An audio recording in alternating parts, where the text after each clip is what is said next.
Experience the world's most legendary racing events with iRacing. iRacing special events allow any member to compete in full-length multiplayer races based on some of the biggest events in motorsports all year round. Compete in virtual endurance races such as the Daytona 24, Spa 24, and the Nürburgring 24 Hours. Take on some of the toughest races on the NASCAR schedule, such as the Daytona 500. We have events from disciplines all across the racing world, from the Indianapolis 500 to the Chili Bowl, from the Bathurst 1000 to the Crandon Championship. Our endurance special events utilize iRacing's team feature, where members can sign up and race together on their own team, swapping drivers throughout the race. Other events utilize iRacing Super Sessions, where you're not only racing against those on track, but against every driver taking part.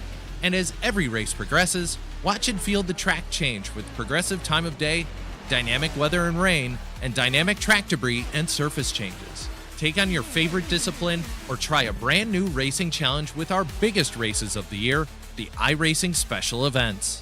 Learn more at iracing.com/special-events.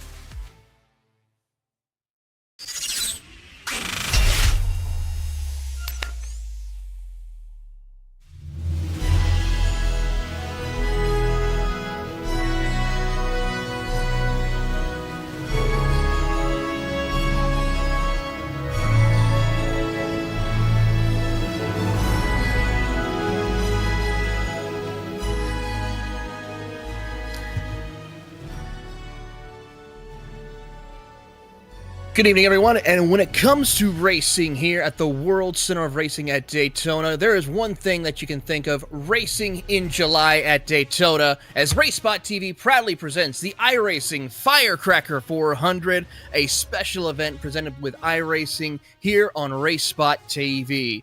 Good evening, everyone. My name is Taylor Burris, and joining me in the booth is Alex Goldschmidt as we get set for 400 grueling miles here in the hot and humid Daytona Beach, Florida. And Alex, I gotta say, this event was one that I was looking forward to because we get to celebrate some history on a very historic week as we celebrate 250 years here in America and get set to celebrate it with some loud, thundering, roaring engines at the World Center of Racing. Yes, indeed, Taylor. Good evening, everybody. Yeah, we're going to be seeing the 1987 NASCAR Cup Series legend cars, including the Buick LeSabre, the Ford Thunderbird, the Pontiac Grand Prix, and the Chevy Monte Carlo car.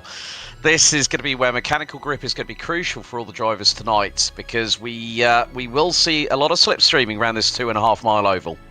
Absolutely, here as we take a look at our 2026 special event calendar. And of course, we're going to kick things off in the month of July with the Firecracker 400. Of course, we have several other events kicking off later on in July with the Spa 24, the Brickyard 400, and the 6 Hours of Road America, all happening within this month. And it's going to be an exciting one to watch indeed as we bring you all the action here on RaceSpot. Currently, qualifying is underway for our drivers, and it is going to be incredible to see. Here's the breakdown of tonight's event. 3 minutes for the warm-up, followed by a 2-lap qualifying session with 160 laps to test the might of every single one of these drivers competing here. Of course, the splits are separated by your I rating, and of course, this is a single driver event. 43 drivers set to do battle with 9 sets of tires here, and it's going to be an exciting racing action. It's all about that mechanical grip. We're going to be seeing speeds in excess of over 200 miles per hour as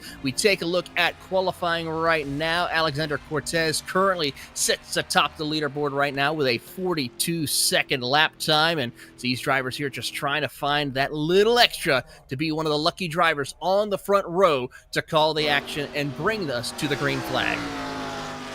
Yeah, looks like Corey Stewart is not that far away from Alexander Cortez, but then you look at the gaps, they are starting to bridge out a little bit. I mean, looking between Eric Harmon and Nathan Anderson, you're looking at just over half a second as Wyatt Dooling in the number 11 trying to go his way around in this car, and we're going to see, as you rightly said there, Taylor, over speeds of 200 miles an hour. And of course, one of the beautiful things about seeing these old NASCAR Cup legend cars in action here at Daytona, who'd have thought it? My first ever iRacing special event, and it just happens to be on an oval track. Now, that's probably, you might be thinking, why is there a British guy talking about oval racing, well, I've really come to love all kinds of different racing apart from the traditional road courses or circuit racing over here in continental Europe. But to have an opportunity to commentate on something like this is a real privilege for me.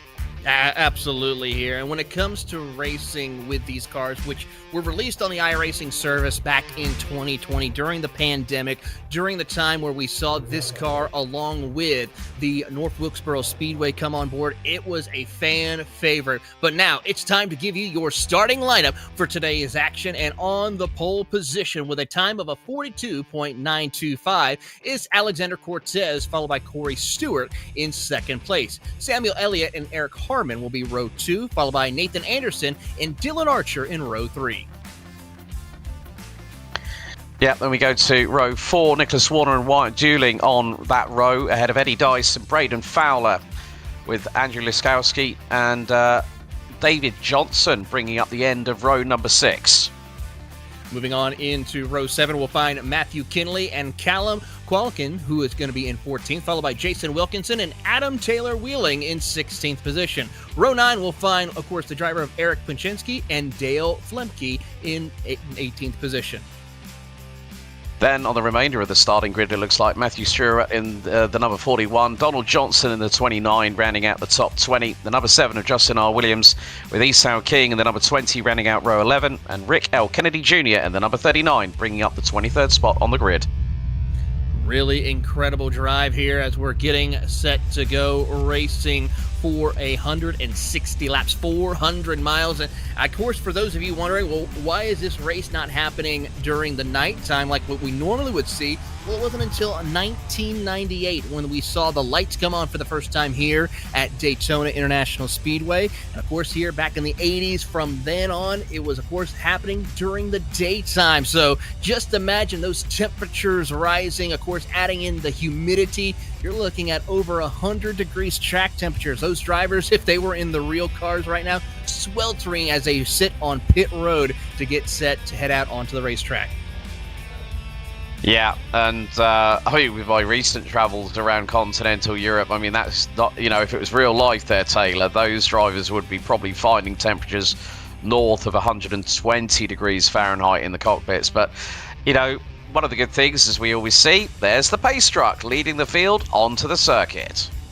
Yes, they work their way through. It's going to be an exciting one here as we see our pace truck driver lead the way out onto the circuit here. Of course, this is about the middle split of drivers here, so not really some of our top split drivers, but we're giving a little bit of love to some of our drivers throughout the field. So you might see some familiar faces, familiar names, but also, of course, some new faces, some new names here on the Race Spot broadcast here as we get set for the action. Of course, 43 drivers getting ready to put on one heck of a show. Tires are going to be critical here for these drivers because they are going to be sawing on these wheels through the middle of the corners here. You can only really go flat out on these cars for a couple of laps, and then those tires are really going to start pushing you up the racetrack for sure. So it is going to be an exciting full house as we run the original layout here on the iRacing service, the 2008 edition here with Daytona International Speedway as they work their way over towards turn 3 and 4.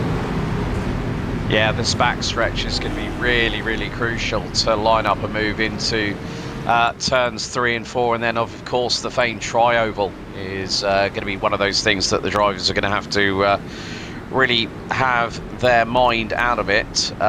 So it's just going to be a case of what might be will be here. Absolutely. As we watch these drivers getting themselves ready to go, we see a couple of historical paint schemes. We'll touch on them. Also notice some of the red, white, and blue from some of our American drivers getting set to do battle here as they head off of turn number 4. We'll see the pace car driver make the hard left turn down onto pit road as Barney the Flagman will have the green flag set to go and get ready for action here at Daytona. 4th of July style. 400 miles of freedom. We're getting set. Green flag is out, and we are underway for the Firecracker 400. Oh, trouble. One driver already struggling off of the corner as he tries to get himself under control. We will stand with a green as he keeps it below the line. Who was that driver as they work their way through?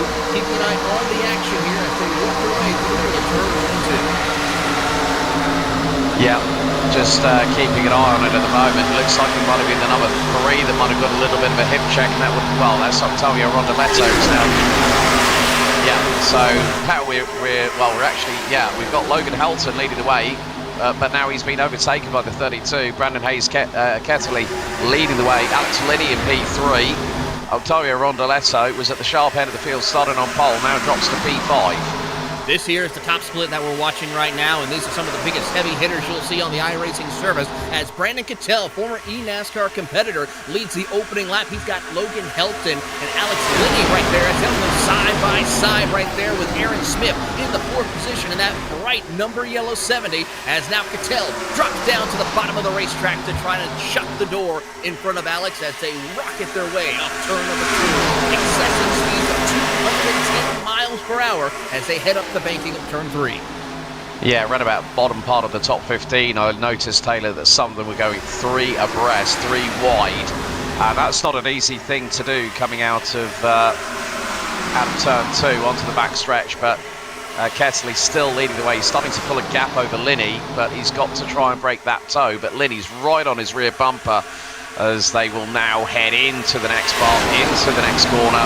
And again, that high banking, some drivers will find that is going to be a real big push. But Rondeletto down into P6.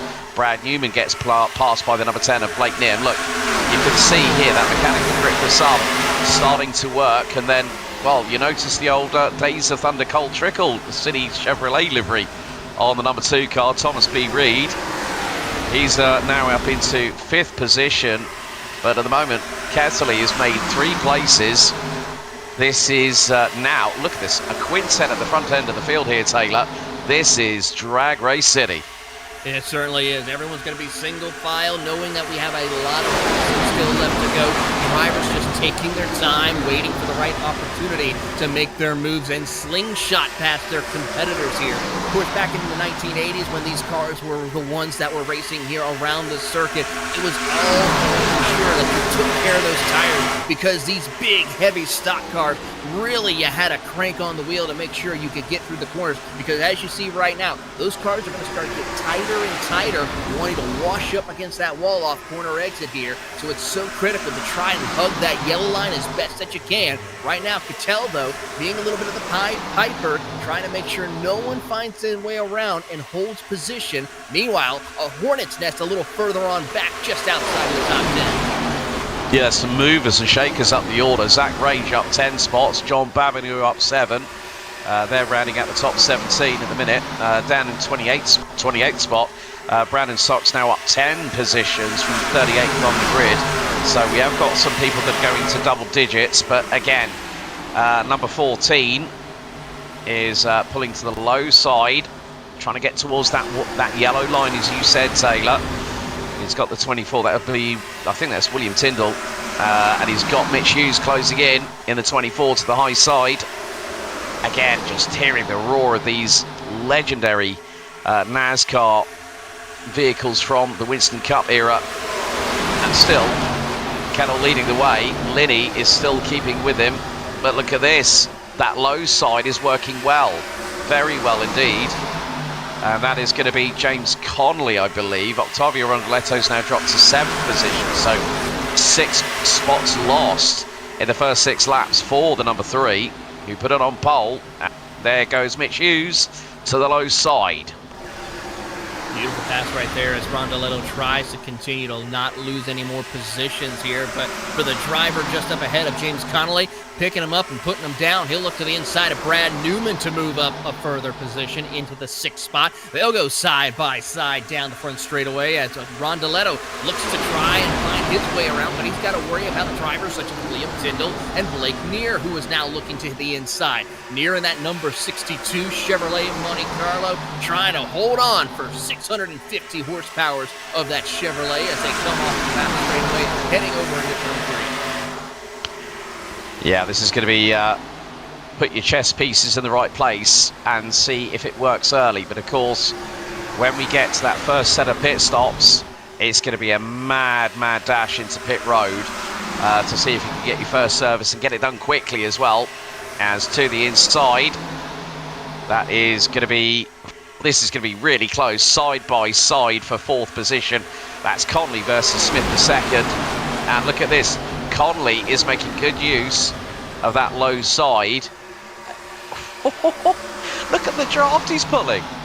The side draft's immense. He really is getting right up to that corner handle on the rear and just pulling back his competitors, which helps him out to try and slingshot past a couple of other drivers. Currently, right now, he's trying to find his way around Logan Helton as well as Alex Linney, who he's doing his best, but right now, starting to lose a little bit of touch right now because he has no help to the inside. Everyone's trying to go to the top side, and with these drivers battling, pulling each other back and forth, that is allowing Brandon Cattell to check out a little bit, have a little bit of gap, and of course, just to let some of you guys know, during this period in the 1980s and early 90s, these cars here really had some great ways to where they could pull away from their competition. As we ride on board with the number 7 of Brad Newman representing Australia as he tries to work his way through and has a little bit of help with Logan Helton giving a push to him in his Buick as they work their way back into turn 3, and Cattell drops down to the bottom trying to do everything he can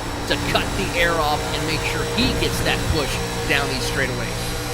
Yeah, looks like we've had a drama for the number 12, Gabriel Pellegrino. Black flag for the number 12 car, so he's been into pit road. Again, it's just nip and tuck. And look at this train. This is what you call pack racing at its very finest, as Pellegrino will rejoin down in last position. But again, it is a case of, you know, where are you going to make the move? As Linney gets through for the race lead in the number 30 car. So change as we go on to lap number 11. The strength of the field that we've got, which is I think over 5k iRacing at the moment here, Taylor, they are putting on a hell of a show as we see a replay. Pellegrino gets a hip check and he is completely sideways, 180 into pit road onto the grass. And that is a big old scare. Thankfully, though, was able to keep it down on the bottom of the racetrack. Unfortunately, though, that does cost him a excessive speeding on pit road, even though it's none of his own doing. It was due to the fact of the contact that he received. But as we watch side-by-side battle for the race lead, they are 2 abreast as they go down 4 rows deep. And here comes a big push right now from James Connolly, pushing his competitor of Alex Linney up to the front of the field as Brandon Cattell doing everything he can to side draft his competitors, keeping them behind. It is not going to work off turn number 4. Alex Linney looking to lead here on the first time of the race, but as they drag race to the start-finish line, give the lap still to Brandon Cattell. Yeah, Helton and Conley still embroiled in their battle. It's nearly 3 wide, little bit of a graze. The three drivers, as Brad Newman in the number 7 car, trying to close on in with the quartet up front. But look at this. Cattell and Linney side by side. Who's that pulling out? That's Logan Helton. He's going to get a wicked draft down the the stretch here, and Cattell goes to defend to the low side. Goes the number 32. Helton now up into P6, back up into P2. But Cattell started on the outside of row number 2 when we got this going, and now Helton with an absolute slipstream and a half with the side draft there. Puts the number 6 out front.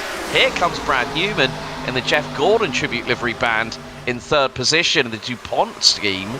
He's definitely showcasing that he's not afraid to get that hammer down. Absolutely, as we watch the driver of Logan Helton getting his way through in the E-Racer machine Buick. As they go side by side for second, here comes Newman to the inside. He will find his way around Cattell for that second spot. A couple of other drivers just waiting for the opportune time to pull the trigger and move up further in the running order as they battle for the 4th and 5th position. Aaron Smith, Blake Neer, all right there in the hunt as they try to keep up with your top 3. And now, slingshot engage as we see the driver Brad Newman trying to get around Logan Helton. Did not work to his advantage. That will now drop him back to 3rd with Cattell moving back into 2nd. Yeah, there's been a bit of a couple of dramas. Nolan Hodgson in the number 8 had a mechanical black flag. Blake Tidwell in the 36 also ended up in pit road, so looks like those two might have had a little bit of a coming together. As Helton to the low side, Kettle retakes the lead. Newman trying to look to the high side here. He's going to look to the inside line. Oh, millimetres between the pair as Newman fires it through on the inside line on Kettle for the race lead. And now there's a little bit of a gain by the top two. They've started to engage a little bit of a breakaway, and they dropped Logan Helton, who's just been passed by Alex Linney for P3. Absolutely, as he does so, these two are going to try to see if they can work together, get a little separation from their competitors here. They want to make this a two-horse race. They don't want any more competition. They want to make sure they have plenty of room to work with, not get involved in any tangle-ups here as we progress further on in the race. But with the draft being that great advantage and equalizer for everyone, it is all going to be a matter of just how well you can keep it in a straight line through these corners and keep those RPMs and the speeds up to your advantage. This here is the open setup Firecracker 400. There's two different versions. We have the open one that we are currently watching right now, and then the fixed setup, which is iRacing's fixed setup, utilize these 87 stock cars that are normally utilizing a fixed setup for their 87 stock car season that we have on the official iRacing calendar, as these drivers now continue to settle in for this stint of the race. 2x2, third on back as they try to work their way through off turn 2. Yeah, we're seeing a lot of side-by-side at the moment, especially with Logan Helton having Alex Linney, who's got someone charging up the inside, as here goes Newman again, trying to go for the race lead. Down the backstretch, heading into T3. And he just about nips it through, just about, as Brad Newman get in front. Looks like David Brown in the number 9 is now moved up into the 4th spot. And he's, get this, David Brown, biggest mover of the night so far, 26 spots gained. He's up to P4 from 30th at the start 16 laps ago. Make it 27 now as he moves up into the 3rd position. John Banabu right there, who has moved up 20 spots after starting 23rd. He sits inside the top 5 right now as they try to keep pace with the rest of the field. But right now, David Brown from the driver outside of the top 30. He is now trouble. One driver around as the caution comes out for the first time. One driver looping it around on the back straightaway. It looks like to be Alex Linney and company having some issues. We'll take a look at the replay. It's the number 23 machine of John Banabu, and I hate to say it, commentator's curse kicked into play right there. Well, it was only going to be a matter of time before we got our first caution of the night, but I think they both got away with it pretty much scot-free. I mean, Babineau just might have just gotten a little bit of a check up from Linney, making door-to-door contact, swapping some paint. We're going to have a look at the replay, and so Linney is going to the low side. Babineau's trying to push a little bit of a touch on the left rear fender, and Babineau goes around. But luckily enough, he managed to stop it from going into the barriers on the Daytona Superstretch and just keeps it out of the wall. So that means that Babineau is going to have a little bit of opportunity to gather himself up, pick himself back up, and just say, you know what, okay, that's happened. We've still got plenty of miles to go left in this race. Absolutely. Of course, back in as we get set here and watch these drivers to determine who will come down on pit road. A couple of cool key points we can talk about here with regards to this special historical race. Back in 1987, this was the last time that no matter what day of the week it landed on, the 1987 Firecracker 400 raced on the 4th of July. And from the time it originally started back in 1959 to this date year in 1987, no matter the day, whether it been on Monday, Tuesday, Wednesday, if it happened on July 4th, that is the day we ran the Firecracker 400 in the NASCAR series throughout its history before, of course, moving on to the first weekend in July in 1988. Yeah, when you think about it, the first ever time that the Firecracker 400 came under iRacing's governance, it was NASCAR Coca-Cola iRacing Championship Series and College Series competitor Dylan Basin that won it last year in the and in the fixed setup side of things. It was also NASCAR Cup Series standout Carson Hocevar that claimed the victory. I mean, you know, when you look at the amount of people that have won top splits in this over its history here on iRacing, as we're seeing a lot of people getting their service in, getting some tyres, and someone has definitely made sure their pit stop has been effected very, very quickly to try and get themselves to the front of the field. And look, here's the mad dash out of pit road. And who is going to be the one that's going to be at the sharp end of it is more to the point. Is it going to be Zach Range? Zach Range, I think, did not pit it, as we see a couple of drivers deciding not to come down pit road. But the driver who did win that race goes to Logan Helton in that E-Racer number 6 machine. Sean Butler, Trey James, and Aaron Raymond decided to stay out onto the racetrack right now. And just as I say that here, it's now just going to be Sean Butler and Trey James. Aaron Raymond did come down pit road, so he will be the winner off of pit road in his number 27, followed by Logan Helton, Brad Newman, your top 5 after pit stops have been completed for the first time here tonight. Yeah, just keeping an eye on what's how it's positioned after the contact between Alex Linney and John Babineau. Babineau now currently P27, Linney still in 8th. So I think, as we would say, John Babineau caught the short end of the stick on that one, as we're going to see a replay here. That's the 35 having a big old moment, and that is Jacob Klein, and he gets tagged after sliding from the high side of the circuit, and that left front is not looking quite as it should be. So yeah, Jacob Klein currently in pit lane repairing damage at the moment as we speak. And here comes a couple of more drivers, Sean Butler and Trey James, deciding to come down pit road.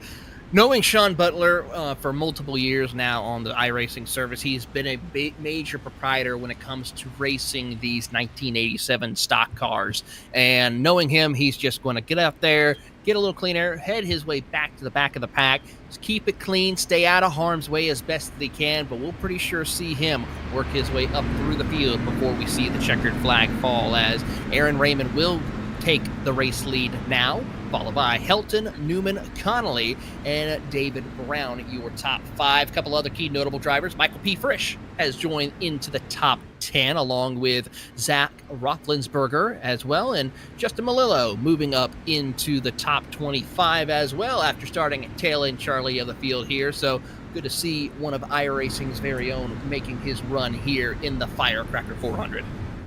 Yeah, another couple of drivers I'm keeping my eyes on at the moment, Taylor. Jaden Hop in the number 4, who's up 19 positions now, runs in the 9th spot. Brandon Stocks, who started 38th, now runs P13, just behind the number 10 of Blake Neer. So I think we could have some very, very big dark horses in this race tonight. Absolutely, and of course, with how this situation will go, we're running it like it's the 1980s, so it's going to be single file restarts with the lap cars down on the inside lane, so there is no wave around. So if you are caught a lap down, you're pretty much going to have to fight your way up to the race lead and pass them, and then run away from them, as that we will see happen for the number 12 machine down there on the bottom of the racetrack, driven by Gabriel Pellegrino, who is going to try and get one of his laps back to go and contend his way further up the running order. 2 drivers are out of the race. That is Nolan Hodgson's and Blake Tidwell, who are done for today after 20 laps of competition. Green flag is back out, and we're once again racing here at the World Center of Racing, and a great jump by Aaron Raymond. Let's see how long he can keep it, as here comes Logan Helton and company following in hot pursuit. Yeah, Helton's only 0.2 of a second back, then it's over 0.6 back to Brad Newman in the number 7. He's being followed by Conley and Brown in the numbers 15 and 9. Michael P. Frisch on their heels in the number 1. Rondoletto's about 1.4 seconds back, as I have to feel for Gabriel Pellegrino in the number 12 car. He's like saying, oh, I really want to get that lap back, and they're already starting to start playing musical chairs. So Newman and Conley, threaded the eye of the needle between himself and Newman to get through on Brown, and David L. Brown is there in the number 9 car. And there's the second pack, picture in picture at the bottom end of your screens. But again, we are seeing that this mechanical grip plus slipstream is absolutely playing its dance. But look at the run that David Brown has got. He's looking for the race lead. He's got through on Helton. Beautiful drive down to the bottom of the racetrack. As can he clear him? No, he cannot. You see how much of the aerodynamics are not really coming into play. You see how high the nose is up on that Ford Thunderbird as he tries to find his way around the Buick of Logan Helton. Not going to work for him as he tries to dive down to the bottom of the racetrack, leaving James Connolly all by his lonesome. He's trying to see if he can have a dance partner to help chase down the race lead, but it is not going to work to his advantage as they cross the line and give the second spot to David Brown as he tries to find a way to clear both of them and pick up the 2-for-1 special to go for the race lead. Yeah, again, it's just a case of just duking it out and seeing who's going to bring the overhand right to the party, but it's too early to make that kind of decision as we ride on board with Brandon Sox down at the bottom picture in your screens, folks, and he is currently now running up 27 spots, looking maybe for make that number 28, because he's right with Aaron Smith, the second, in the number 5. The very, very bright, I'm going to nickname that car the Yellow Submarine, but look, Brandon Sox now losing out to the 22. Roethlisberger. Again, sometimes playing that low side does not always help you. But then we see the Wrangler car. God, that's a Dale Earnhardt livery back in the day, and that car is making some serious headway at the moment. And that is Blake Neer, I believe, or it might be James. Yeah, Blake Neer in the number 10 car. He's closing in on Connolly for P4. Absolutely, as we see the driver Blake Neer working his way through. He's up to second, and he's going to be up at the front of the field. New race leader, Blake Neer, representing the colors of the yellow and blue Wrangler machine. Not going to work, though, because a big push from Brown with help from Logan Helton will move him back to the third position, as now here comes another run from Michael P. Frisch, looking to pick up a couple of more spots. Yeah, he might get the jump on Helton coming out onto the backstretch here. Brown has just got the measure as they go down the super stretch. And look at this, Frisch is bump drafting Blake Neer along, nigh on, and this is going to be quite interesting going into turn 3.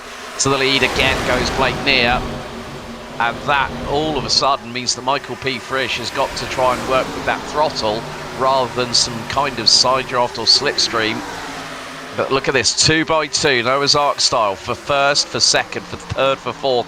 And here comes Brad Newman. Is he going to try and thread the eye of the needle, split third and fourth? Not quite. He nearly gets pit boxed in, though, however. He's trying to do his best here, but I think he's also got to realize a little bit of patience can go a long way here. You don't want to make those kind of brave and heroic decisions just quite yet, as we ride on board with David Brown as he looks on to see the yellow and blue machine of Blake Neer trying to close in and, in a way, kind of trying to change history. Back in 1987, Dale Earnhardt Sr. finished 27th in the 1987 Firecracker 400 due to the fact of DNFing due to an accident in the stages of the race. So Neer, with those colors, trying to do a little bit of history change in here with that machine as he comes across the line in second place. But he is in trouble as he deals with the bar visual machine of Michael P. Frisch to the inside. Yeah, Frisch trying to get as low as he can to the yellow line at the low side of the circuit. And he might get the opportunity. Can he get the side draft on Blake Neer? Down out of turn 2 as they head down the super stretch once again. And a little bit further back, you're seeing Newman, Conley, Jaden Hopp now up into the 7th spot, up 21 positions, make that 22 as he gets through on the number 15. We're going to see Aaron Raymond in the number 27 here. Oh, the back end starting to slide out, and he's going to hit the wall. Manages to avoid any contact with anybody else, including Gabriel Pellegrino in the number 12 Mellow Yellow car. As now, look at this, it's an absolute free-for-all.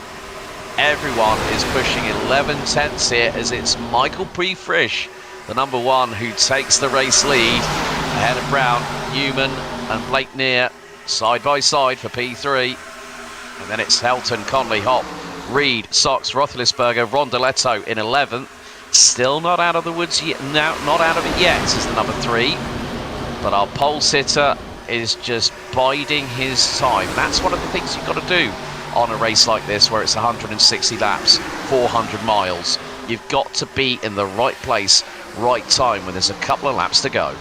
Absolutely. You got to take care of your equipment, knowing that there is a lot on the line here as we watch the former NASCAR Coca-Cola iRacing Series competitor Michael Frisch split the difference 3 wide for the race lead as they come off of turn number 2. Little bit of contact there between your top 2 on the high side, and David Brown having to be careful as he tries to dive to the bottom. Yellow flag is out as we are under caution for the second time here on lap 29. That has been absolutely crazy how close these drivers have been. Trey James in the number 40, Aaron Raymond in the number 27. They both picked up mechanical black flags, so looks like those drivers are going to have to tow it to pit lane, I'm afraid. And those might be the drivers that could have brought out the caution there. Could be a possibility. We'll wait to see what our amazing producer will have for us here to take a look at that replay, as here it is. Here is James in that number 40 Bill Elliott machine that he ran in the 1990s with McDonald colors. And just got a little bit loose right there, making contact with a couple of other drivers. Nearly hard hit right there to the outside while collecting 2 other drivers, as we see. And then does another one. If he only didn't make contact with the outside wall, that would have been perfect. But more drivers getting collected up in this incident. Big time error from the 27 machine as well. Aaron Raymond getting a big airborne underneath the front axle as the 24 was sideways at the same time as well. Oh my god! And like it literally causes a chain reaction. And well done by Justin. iRacing's Justin in the number 26. I can't get his surname right, so Justin, my apologies. Justin Malillo working his way Thank you very much. here as they get himself ready to go back at it once again.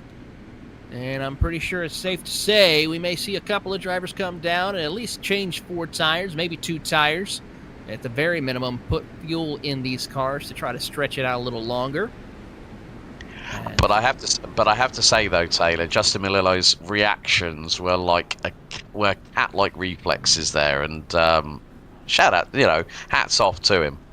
Absolutely, as Trey James not definitely having a Mac night tonight here for him, as his night will be done here in the action for the Firecracker 400. But don't worry, there's still a couple of other chances here to run this event, as we have a couple of other slots left on the fixed side as everyone comes down pit road.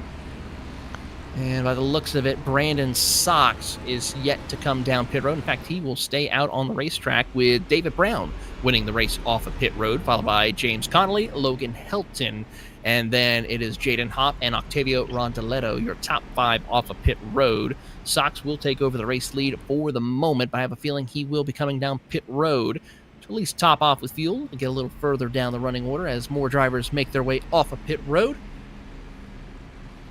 Yeah, just having a look at the pit stop times here, Taylor.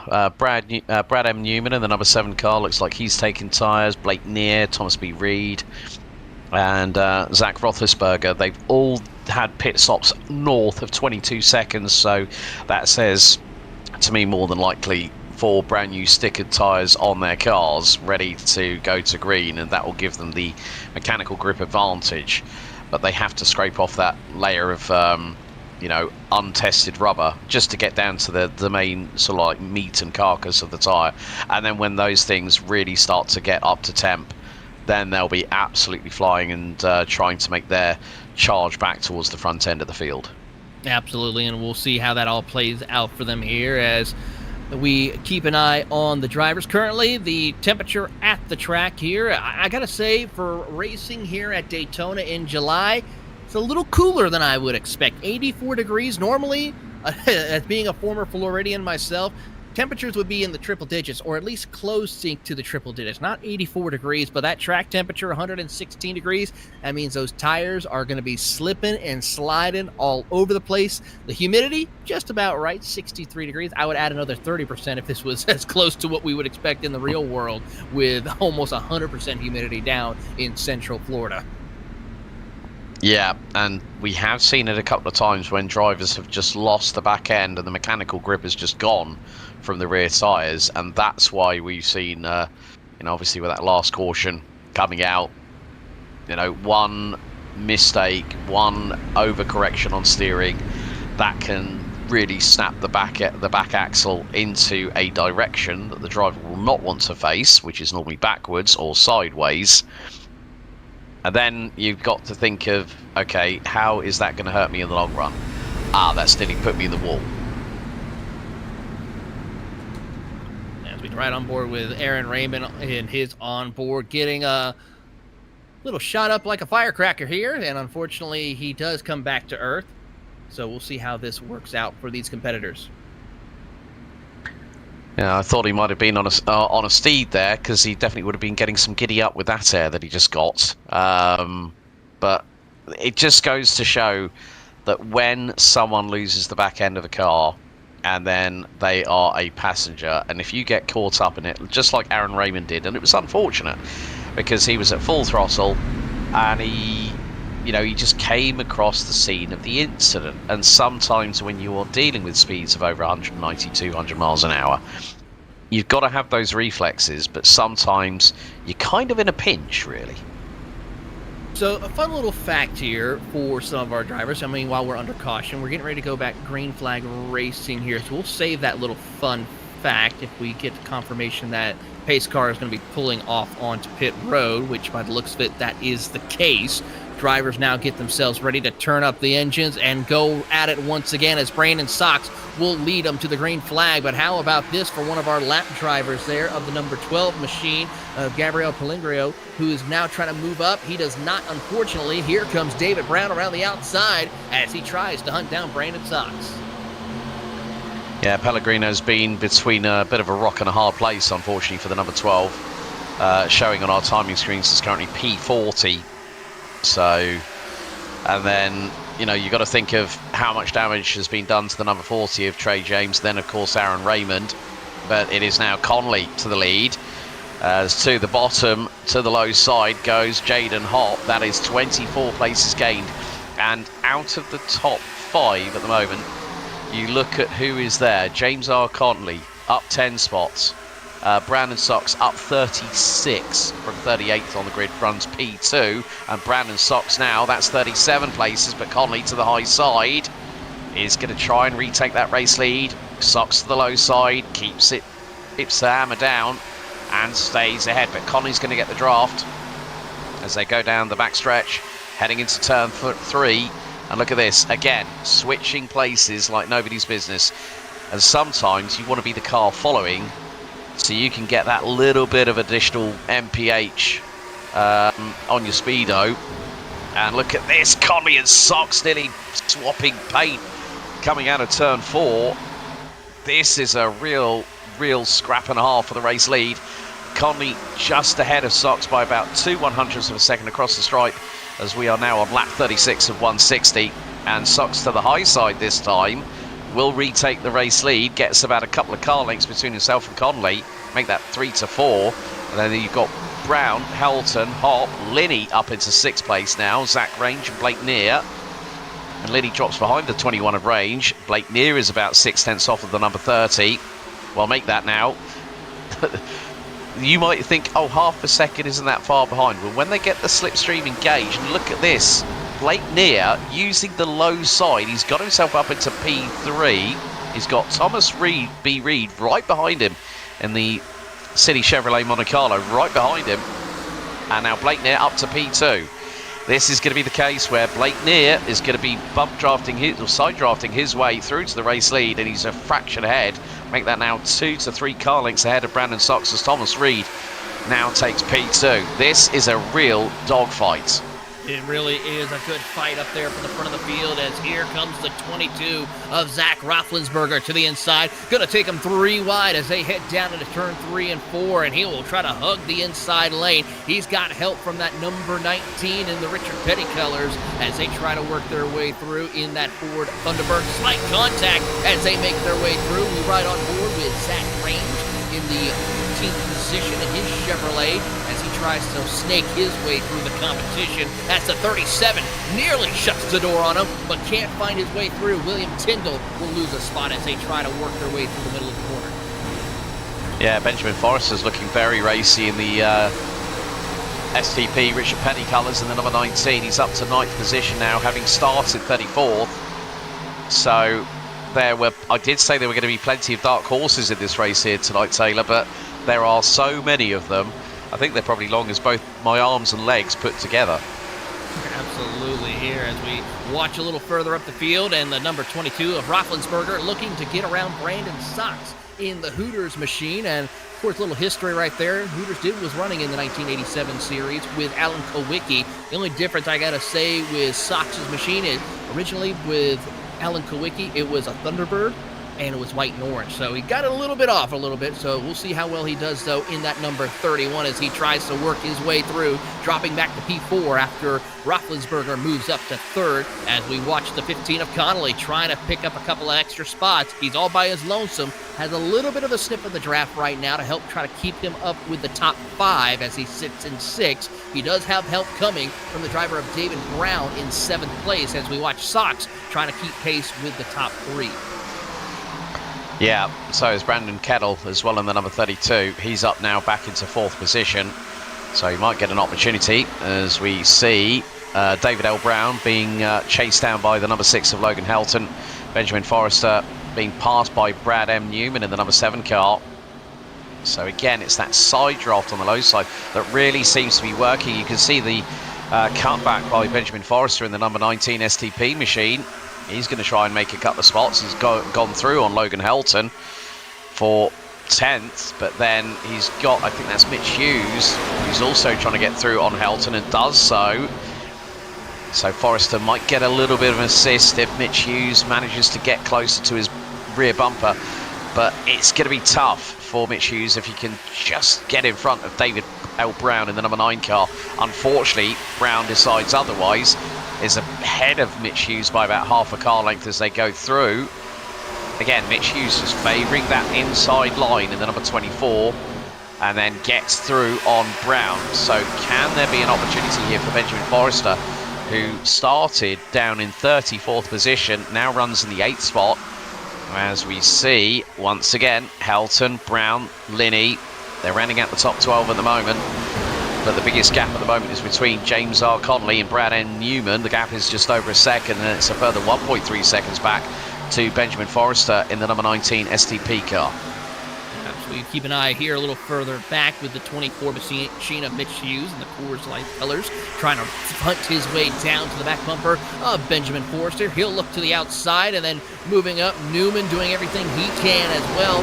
This is kind of that stage of the race where drivers are just trying to find out where their tires are, where the car is handling at this stage. The car's not getting too tight right now. They want to try to keep it off the wall as best they can. Still stay within striking distance of the draft because you don't want to lose it no matter where you are on the circuit, because you'll end up like we're going to see one of our lap cars about to be going a lap down momentarily. So it's all about patience right now as we're closing in on the halfway point of the race here. I'm going to say currently we're about a quarter distance through tonight's action.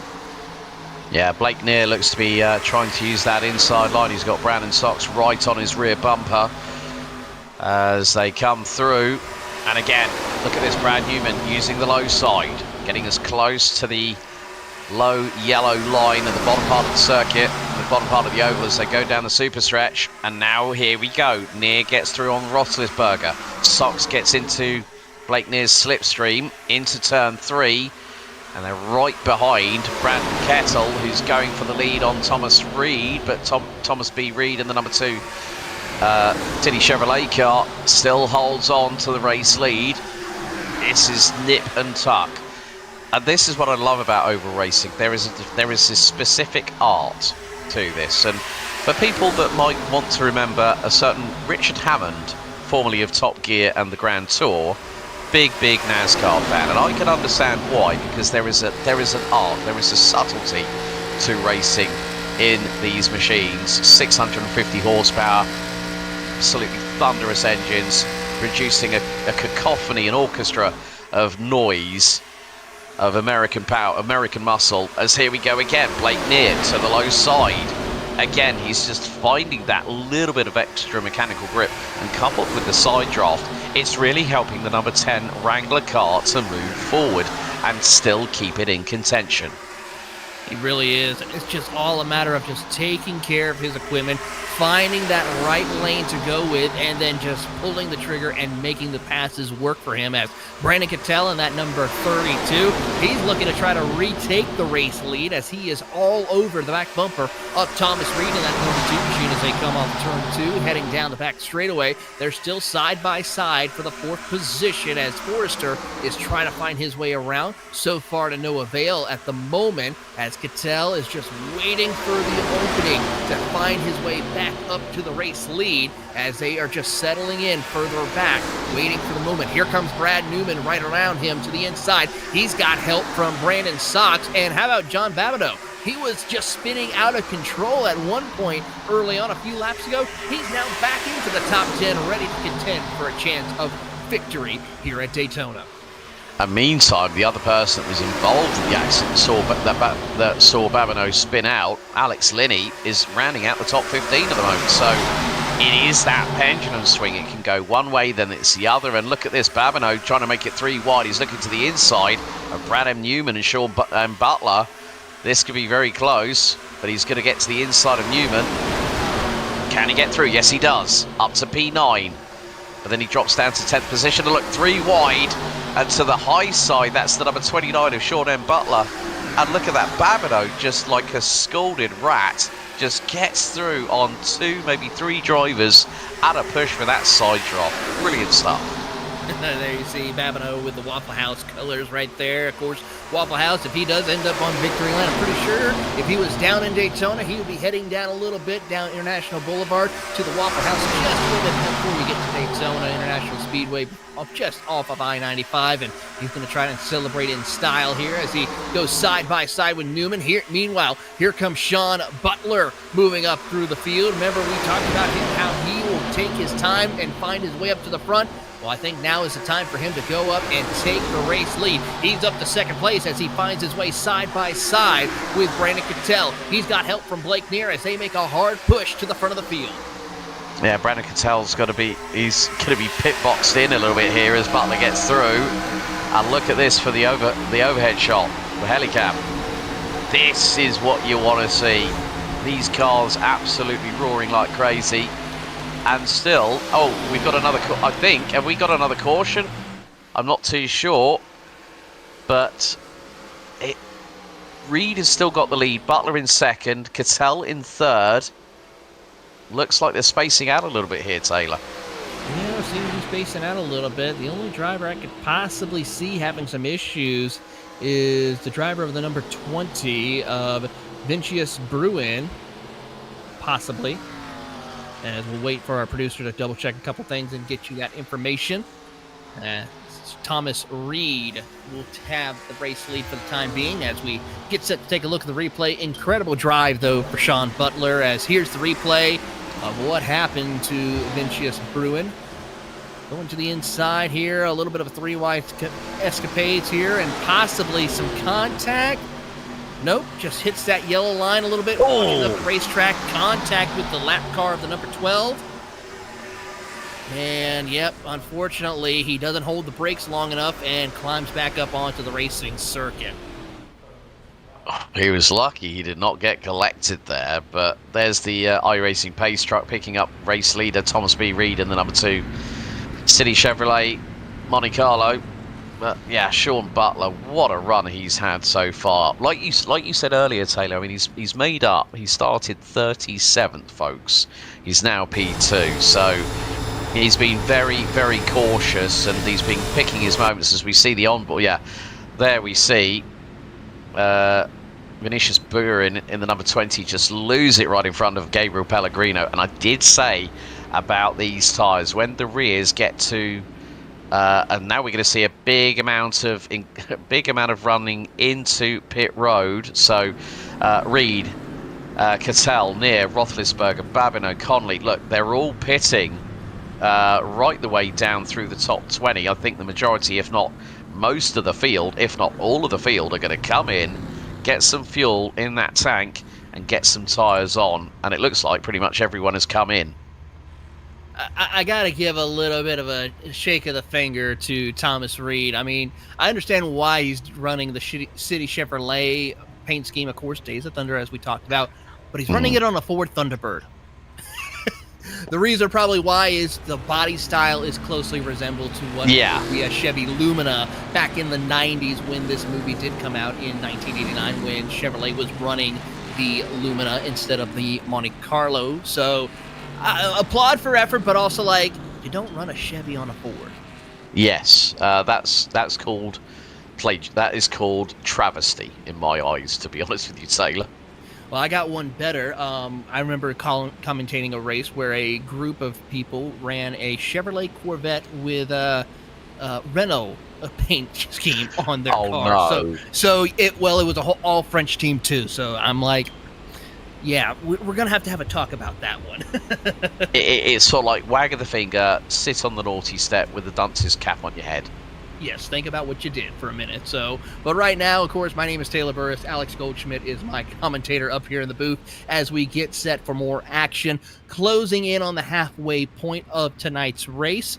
49 of 160 currently have been completed here. It's currently Blake Neer from Canada up at the front of the field, followed by Thomas Reed in second. Sean Butler, Brandon Cattell, and John Babineau rounding out your top 5. Then Roethlisberger, Connolly as Blake Neer's coming down pit road, possibly to top off a little bit, work his way to the back of the field. But Brandon Sox, Benjamin Forrester, your top 10. Yeah, another break in proceedings, so to speak. But it's what a race it's been so far, Taylor. I mean, like literally, the strength of field that we've got, the quality, the depth and breadth, like literally 2 side-by-side racing, 3 wide at points. This is a real good way of the second running under iRacing, the Firecracker 400. I don't know what to say. I mean, there's very rare times when a commentator is speechless when it comes to racecraft, and this is really, it's. If I was a baseball, I'd be knocked out of the park left field right about now.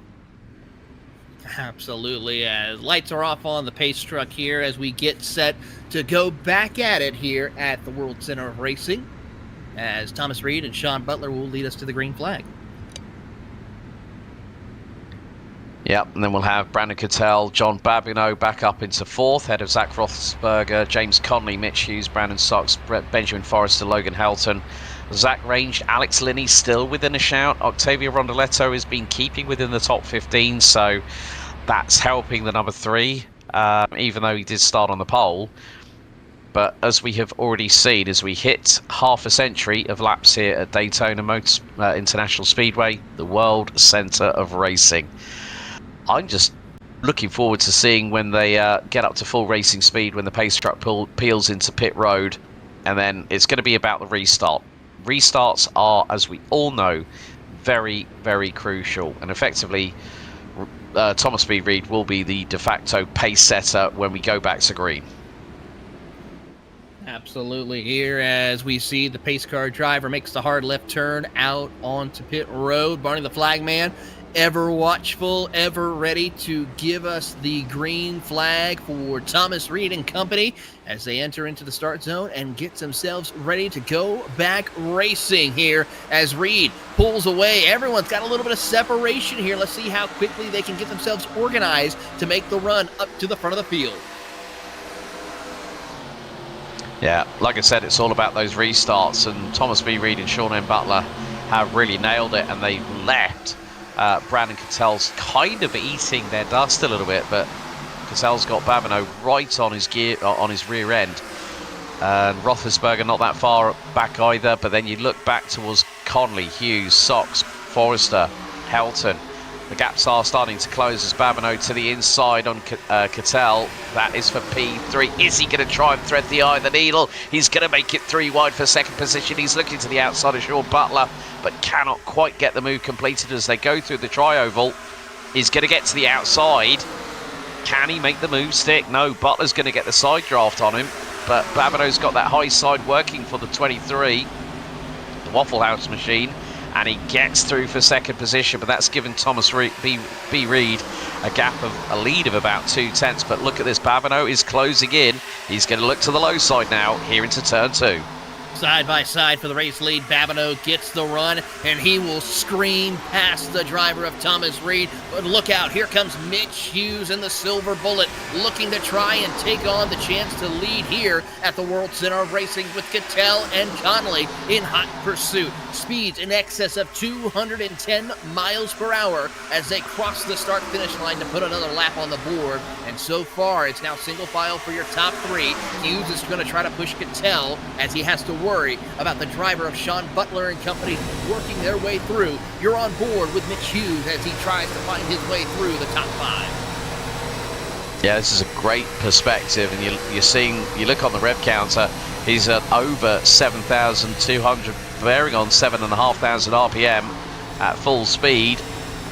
As Reed back through on Babineau, Cattell closing in with the slipstream being engaged for the number 32. And look, the top three have broken away. Babineau to the inside of Reed for the race lead again. Babineau's going to get through in the 23 Waffle House entry. And look at Cattell. He's going to get the run here now.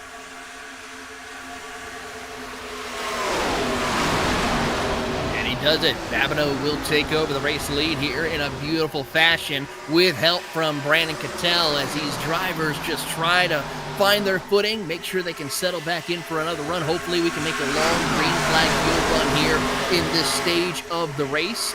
And so far, we watch Cattell looking to try to see if he can help Babineau break away from the rest of the field. This, like we talked about early on in the beginning stages of the race, this is the era where the close, tight-knit pack racing does happen, but also where you could get a car or two and they could break away and end up lapping half the field before it's all said and done as you ride on board with John Babineau, with looking back to Brandon Cattell, compared to what we see nowadays, that close, tight-knit racing action where you have a whole group of 40 cars within under a second of each other. Here, you're going to see the field start to spread out a little bit as we progress further in this race. As your top two, they're now stretched out to half a second over Thomas Reed. Yeah, and here goes Cattell to the low side, but it's not going to work at this point. He's too far behind Babineau to get that side draft. And then we look picture in picture down at the bottom. Again, more pack racing, but the top two starting to break, well, trying to break away, but Thomas B. Reed in that number 2 Ford Thunderbird is closing in on Cattell for P2. And look at this, Cattell to the inside of Babineau for the race lead. This is going to be close, but Babineau gets the side draft he needs, gets through, back for the race lead. And now look at this, Sean Butler in the number 29, trying to get through on the Silver Bullet in the Coors Light livery. The number 24 of Mitch Hughes, but then Butler loses out to Brandon Sox in the number 31, who's back up to the 6th position, as once again Babineau to the low side on Cattell for the race lead. Cattell gets the side draft on the high side of the track. He's going to try and see if he can pinch his way towards the front end of the field and try and cover off Babineau. Babineau's got an open door here as they go across the line to complete another lap. And now here we go, Noah's Ark style between 1st, 2nd, 3rd, 4th, 5th, 6th and 7th. And look at this, Butler getting the run on Hughes. To the low side goes the number 29. Conley's very close to the wall on the high side, just behind Thomas B. Reed. And look at this, it's a drag race between Cattell and Babineau down the super stretch out of turn 2. Cattell to the race lead as we get this wonderful onboard. And look how close these cars are. They are just inches apart, and they're going to go 3 wide for the 4th position off turn number 4 just about as they work their way through. Reed will drop down to the middle lane, which opens the door for Connolly to make it 3 wide for the 5th spot as they come down the front straightaway side by side. Little contact for 2nd place there as Reed will move up around Babineau, shuts the door on Babineau for 2nd place, and tries to close the gap between himself and Cattell. Yeah, there was the slightest bit of paint swapping between the on the right, the left rear fender of Babineau's number 23 Waffle House car. But again, you can see that Sean Butler just keeping himself in contention in the number 29. He's trying to get the run on James R. Connolly in the number 15. But again, Butler trying to find that pace. He goes very, very low to the low side of the to the low side of the oval, but he gets covered off by Brandon Sox, who stops Butler's charge.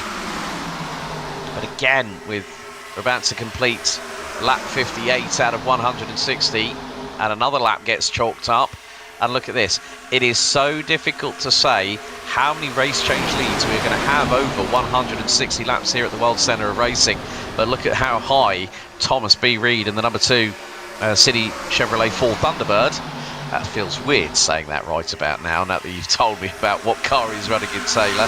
But look at this, Babineau back to the race lead in the 23 Waffle House. Here comes Brandon Sox to the low side, 3 wide for the race lead. Babineau just ahead by a nose, but Brandon Sox, can he try and make that side draft from the low side of the oval? You can see the bumpy, undulating nature of the 31 degrees of banking that these drivers have to contend with as we go 18 degrees through the tri-oval.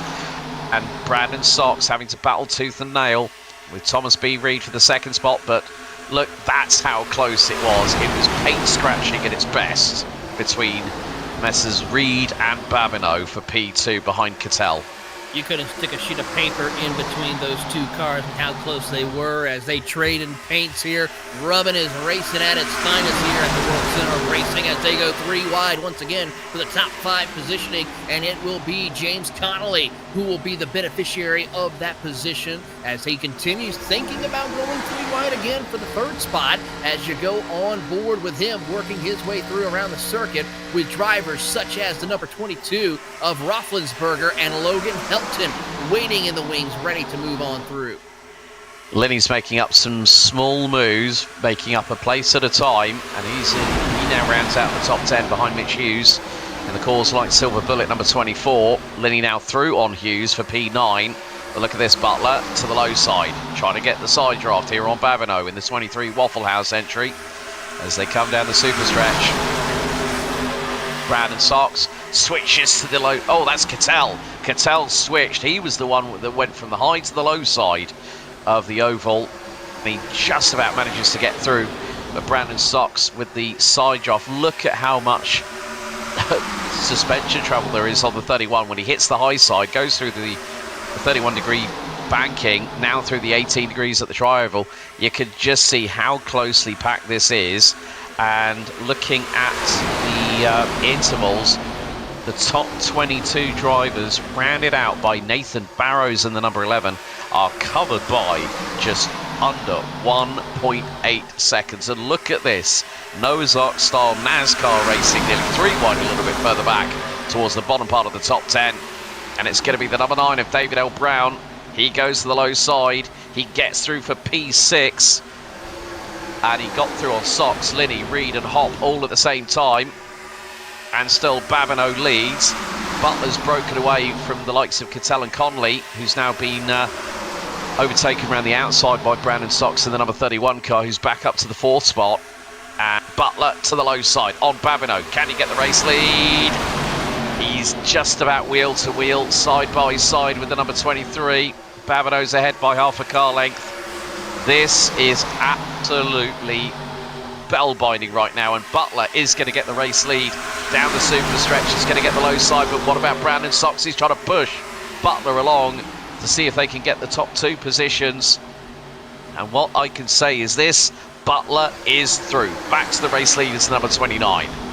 But just briefly right there, though, because here comes Babineau around the outside from Brandon Cattell with a big push as that outside lane is in perfect formation. Babineau, though, drops down to the bottom, which opens the door for Brandon Cattell to get around the outside. Remember a few laps ago where it was just 5, maybe 7 cars in battle, in contention for the race lead? Well, now we're going to just double it, maybe even triple it a little bit, because right now it is pretty much the entire top 15 who is now in contention for a shot of leading here at Daytona as they rocket their way down the Daytona super stretch, increasing their speeds as they settle in. Here comes a big run from Logan Helton and Sean Butler down on the bottom of the racetrack with help from Jaden Hop and Michael P. Frisch, who are working their way through. Babineau, though, going to go on the defensive. He's going to try and block both lanes. However, this is where it gets a little tricky for the driver of John Babineau. If you do not time it just right, unfortunately, it could cost you the chance to where you could be spinning down to the bottom of the racetrack and into the infield section of the circuit. He's got to be careful and time it just right here as he will go side by side with the race lead with Sean Butler. Cattell looks on in 3rd as they continue to go 2 by 2 further on back as the caution comes out. That's on lap 65. I mean, the thing is, Taylor, I was looking at the live timing. We're going to have a look at the replay here and what brought out the caution. And it's, oh, don't tell me. Thomas B. Reed gets checked up. Oh, and look, Thomas B. Reed. So that is why Thomas B. Reed gets pinched. When he gets sort of sandwiched, so to speak. Ends up going to the low side, goes below the yellow line. And that is why the caution was brought out. So I don't know about that one. I'm looking at a couple of other drivers maybe to keep an eye on here. Let's look at Caleb Connor. But that was a great save, though, by Reed. Let's see what happens to the number 18 machine. He washes up the racetrack, hits the outside wall. Does he end up coming to a dead stop? Yeah, he kind of does. Spins it out a little bit. Does he bring it back up onto the track? Yep. Oh. And he does right there. Engine lets go. Oh. There's more contact. Hence why we are under caution here for the third time here tonight at Daytona.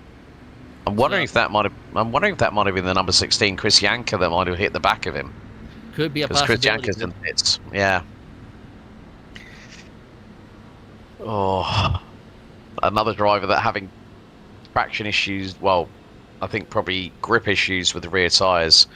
We're getting to that stage again when, you know, the drivers have got to think not just about the fuel, you know, the gas mileage. They've got to conserve over the race distance, but also the tyres, because they're limited with the amount of sets of tyres that they can actually use over the course of the race distance. Well, the good news is they have probably only used about 3 sets of tires. There's a couple of other drivers who have come down to top off with fuel for the most part.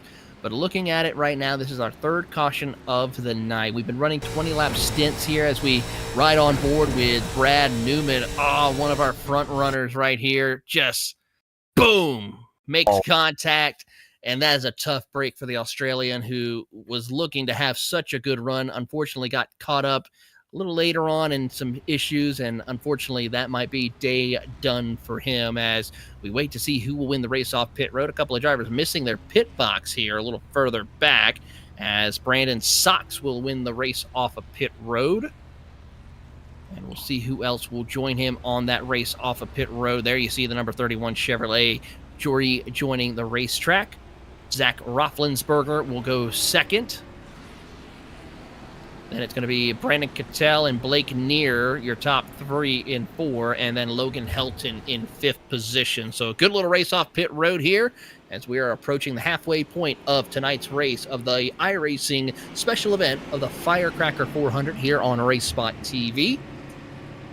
As drivers now are settling in here for a moment, get a chance to catch their breath, reset themselves up, stretch a little bit if you can, before you get ready to pull those belts tights one more time and hold on for dear life with these 680 plus horsepower machines that are just testing the limits of every single one of our competitors here tonight. Yeah, it's a real shame with regards to Brad Newman, the Australian. You know, just completely blindsided, and he was running at full speed at the time. And that kind of impact will always rearrange the front end of any race car. I don't care whether it's an oval or a street circuit or a road course. You know, when you are at that speed, like I said earlier, it's about those reflexes. And sometimes when you get into the scene of the accident a little bit too late, then unfortunately, yeah, like you say, for Blake Newman, I think it's going to be game over. Brad Newman, that is going to be game over. He's going to be in there for a long, long time repairing any kind of damage. I mean, we've had a few more retirements, by the way, Taylor, before I get Rhino Harris in the number 34, Dustin Carries in the number 38, Aaron Raymond, Trey James, Nolan Hodgson, Blake Tidwell. Looks like Chris Yanker's got a lot of damage being repaired at the moment. It's been stationary for over 8 minutes in pit road. And then Caleb O'Connor in the number 18 car, 34th on the timing, has also had dramas and has been stuck on pit road for over 4 minutes. So, well, if you get caught up in an accident and the damage is minor, then you get caught up and broadsided by somebody else, then that can, you know, provide insult to injury, unfortunately. Absolutely here, but thankfully with how things have been rolling, we've been pretty much quick with getting back to green flag conditions here with these caution periods. So we'll see how this will go back at it with the racing here as they come off a turn number 2. Everyone's already single file. Lights are out on the pace truck. So we should be getting set to go back racing on lap 69 of 160 laps. And looking through the field right now, I got to say it is still anybody's guess who could be coming out on the top step here and celebrating in victory lane. Currently, about 33 drivers are still on the lead lap. How about the driver of Gabriel Pellegrino? He was struggling in the beginning part of the stage. He's been slowly but surely working his way up. He's now inside the top 35 right now, as Brandon Cattell will get set to lead us back to the green flag. Yeah, and there's more than 200 plus miles left to run in the Firecracker 400, and Taylor, I think, with the strength of field that we've got, I feel that anyone in the top 25 that is still running, maybe even the top 30, still has an opportunity of heading to victory lane here at the World Centre of Racing. It is just so difficult to call who is going to be on that top step. It really is, as the pace truck makes the hard left turn down on the pit road. Barney the Flagman will have the green flag in the air, as the 32 Oldsmobile of Brandon Cattell will lead the charge there, with the Chevrolet of Blake Neer in hot pursuit as they come down the front straightaway, heading off into turn 1. And now the checker game starts once more at high speed in earnest, as James Connolly darted to the low side just to cover off the big run that Sean Butler had, but I don't think it's going to do him any favours down the super stretch here, as James Connolly now looking for not just second but maybe for the race lead. He's got through on Blake Neer and then through on Brandon Cattell. So new race leader on lap 69 of 160 is James R. Connolly. Sean M. Butler in the number 29 car rounds out second, ahead of Brandon Cattell in the third spot, with Blake Neer, Logan Helton, John Babineau now through on the number 6, Jaden Hopp, Michael P. Frisch, David Brown and Alex Linney rounding out the overall top 10. And here we go, 2 by 2 again. Butler to the low side on Connolly for the race lead. Can he get the job done at this moment? There's still pretty much even Stevens as they go down the super stretch. Look at the run from Babineau in the 23 Waffle House. He has got a big lick of speed underneath that right foot, and he is making good use of it. And look at this, Michael P. Frisch darts in behind, but look at Cattell to the low side, tries to get through on Connolly, will retake the race lead, and the door is open for Babineau and Frisch to possibly make their way through on the number 15, and Babineau just makes it work. He finds the opening, shuts the door, and gets right in front of Connolly. But the thing is, Babineau and Connolly, they want to split the difference. 3 wide once again for the race lead as they head off into 1. Michael P. Frisch sitting in the catbird seat, ready to pounce whenever someone makes a mistake, as they are now back to 2 by 2 for your top 4. Sean Butler waiting in the wings as well in the 5th spot, as they now go up to the front of the field, single file further on back from Blake Neer leading that second group, as here comes Michael Frisch with a big push to the back bumper of Babineau as he tries to send him forward and lead the charge on the bottom.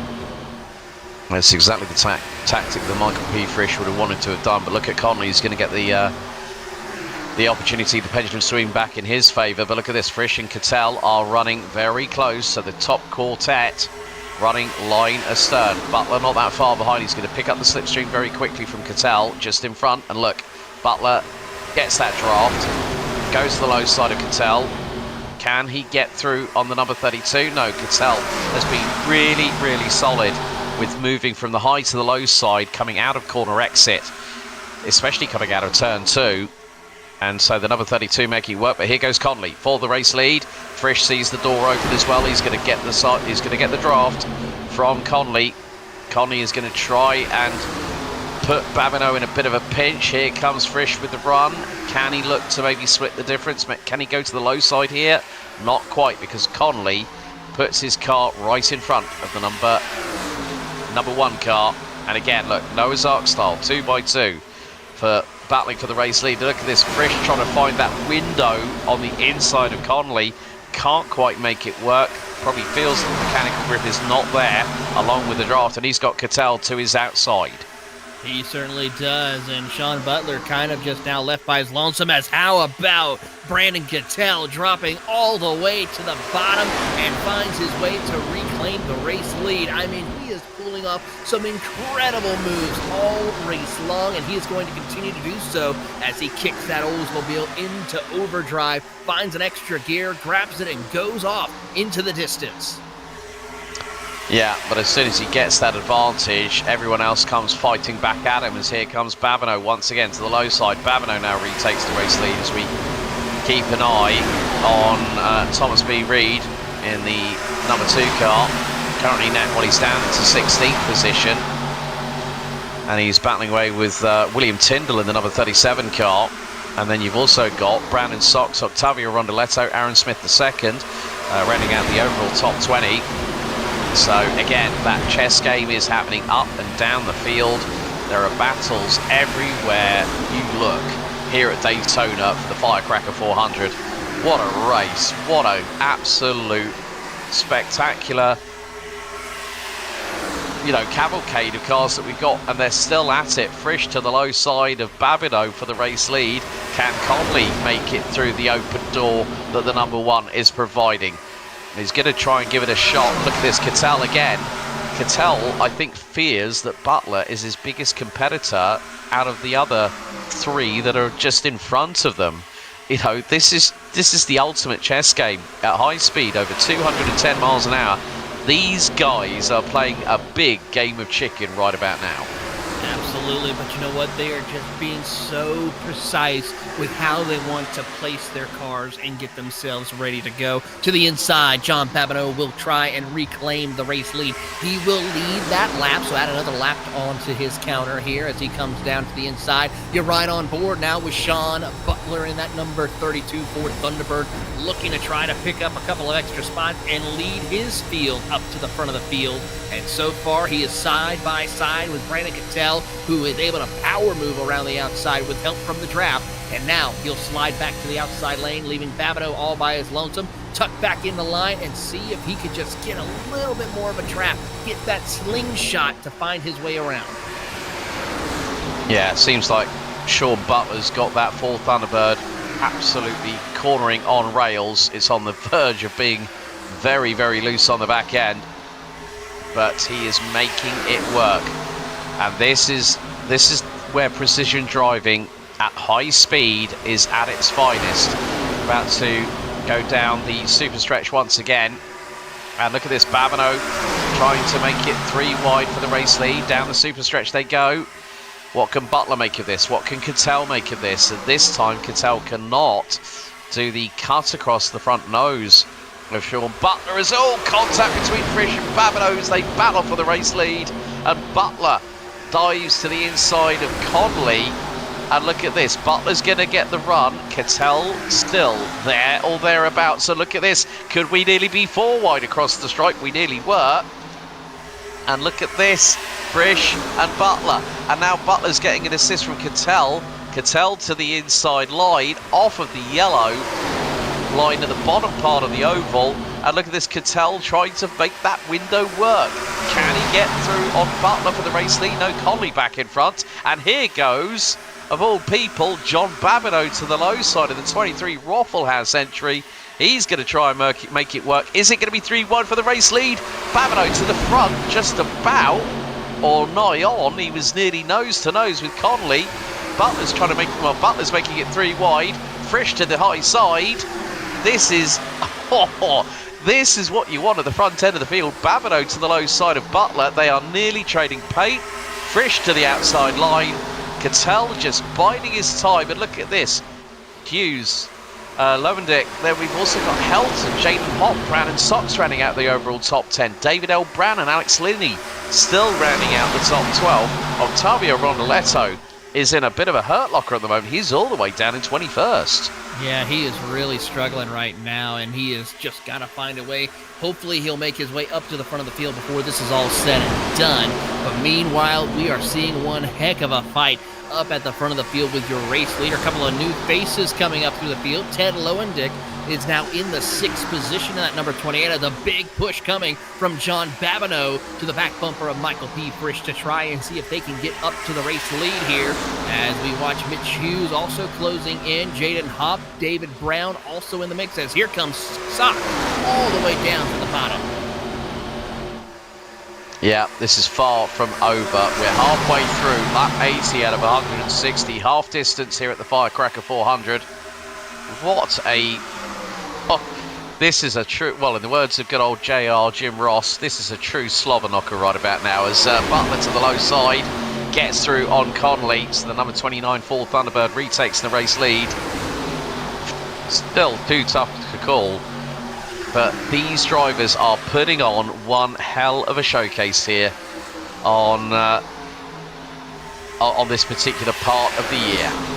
Absolutely, and it's hard to believe we still have more great racing action still to come throughout the 2026 iRacing special events, from endurance racing to stock car racing, dirt racing, off-road racing, you name it. It is all part of the iRacing 2026 special event calendar here in the month of July. We still have 3 other major shows to come, pretty much all throughout the rest of the year. So make sure to keep an eye on your calendar to see if you have what it takes to battle it out in some of the biggest sporting events in all of iRacing, as they once again will go nose to tail for the race lead, side by side, with Sean Butler on the top side, Michael Frisch on the inside, Babineau and Conley right there in hot pursuit in row number 2, as we watch on with Brandon Cattell, Sox, and Lowendick right there in the 6th position. I think out of the drivers in the top 5, you can really see that Cattell's playing the strategy game. He's looking at the longer game, not the here and the now. You've got to look a little bit in advance and sort of play your strategy to the best of your ability. And now we're going to see 3 wide for the race lead. Babineau to the inside, live, and look at the speed. He just pulls past Butler and Michael P. Frisch as if they were standing still. Certainly like they were, as we watch them trading paint, going left and right to the left to just find their opening and pull the trigger and get around for the race lead here as they go side by side. Here they come down to the bottom of the racetrack will be Michael P. Frisch. Tomorrow we'll be seeing fireworks all across America, but right now here in the virtual world, the fireworks are lighting up the field here as they head down the Daytona Superstretch. And still Babineau holding on to that race lead, but for how much longer? It won't be about how many laps, it'll be how many corners before somebody else decides to dive to the low side, and that person is going to be Michael P. Frisch in the number 1, but Babineau just gently steers left hand down a little bit to cover off the number 1 car, and Sean Butler in the 29 Thunderbird is there again. He's like a little Yorkshire Terrier, just nipping at everybody else's heels at the minute, but look at Cattell placing the car to the high side, getting the double toe from Babineau and Frisch, making them pull him around the track, and he's actually got the 31 of Brandon Sox right with him, who now rounds out the top 6, who are literally not that far apart. You're talking probably 3 and a bit tenths of a second, as we've got a wonderful bit of an onboard there from the rear bumper cam of Babineau, and you can see the amount of bugs that have been splattered across the front of Michael P. Frisch's number 1 car. But look at this, Butler to the low side again. Can he make it work? And at the moment he's just a nose ahead of Michael P. Frisch. And then we look at James Conley coming back into this as well in the number 15. Brandon Sox just thinking, I might just want to just stay here and hold station, because you never know what might happen out in front. But still, it's going to be Lowendick closing in the 28, Mitch Hughes in the 24, Brad Newman in the number 7, and Logan Helton in the number 6. They are all starting to close on in as it's 2 by 2 for 2nd and for 4th position. Frisch versus Butler, Cattell versus Conley. Conley now starting to push Butler along. Butler to the low side on Babineau. Can this be a retake of the race lead for the number 29? It's nip and tuck between the pair, as they will come across the stripe to complete lap 85 out of 160. Babineau back in the race lead, Frisch ahead of Butler. Oh, I'm just absolutely shell-shocked at the moment, Taylor. The quality, the depth and breadth of this field that we have, and look at the run that Brad Newman's got on. He's just got through on Lowendick for 7th spot, and Lowendick does the crisscross on him, looks to the low side as they go down the superstretch out of turn 2. Remember, Brad Newman was involved in our previous caution not that long ago. He got collected up, unfortunately got caught up in some action, as we have a replay to look at with William Tyndall. And does he have some issues there in that number 37? Yep, makes some contact and almost causes a big incident right there, but both of them able to save their machines and continue on. great heads-up driving, great car control to continue racing and keeping this race under green flag conditions. Yeah, it looked like that was the number 13 of Todd Going, who's currently running in a 21st position, up 11 spots from when we went green. So, yeah, I mean, William Tyndall having a very, very lucky escape, but look how close the top 5 are within, well, they're within striking distance of each other. 0.17 of a second separates our top 5 at the minute, as Butler to the low side gets through with the side draft assist from Frisch. Now is looking for that side drop from Babineau. Butler trying to get through back for the race lead. Babineau's going to fight it all the way across the stripe.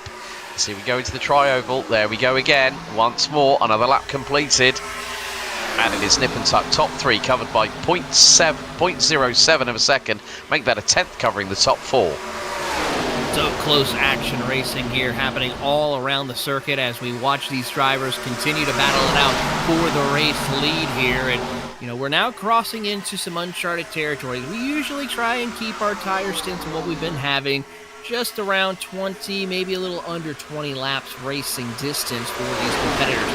Now we're going to start going into a little bit of uncharted territories. How well are these drivers going to be able to keep these tires underneath them, and how much wear and tear are that's going to happen to these drivers? That handling is going to start going further and further out the window. This is not like what we see with the modern stock cars where you don't have to worry about changing tires. You know, normally you see in the NASCAR Cup Series, drivers may be changing right side tires, only 2 tires here. Here in these 87 stock cars, you are changing 4 tires and fuel every pit stop you get, compared to what we see in the newer generation where, you know, 2 tires or no tires can be the best call.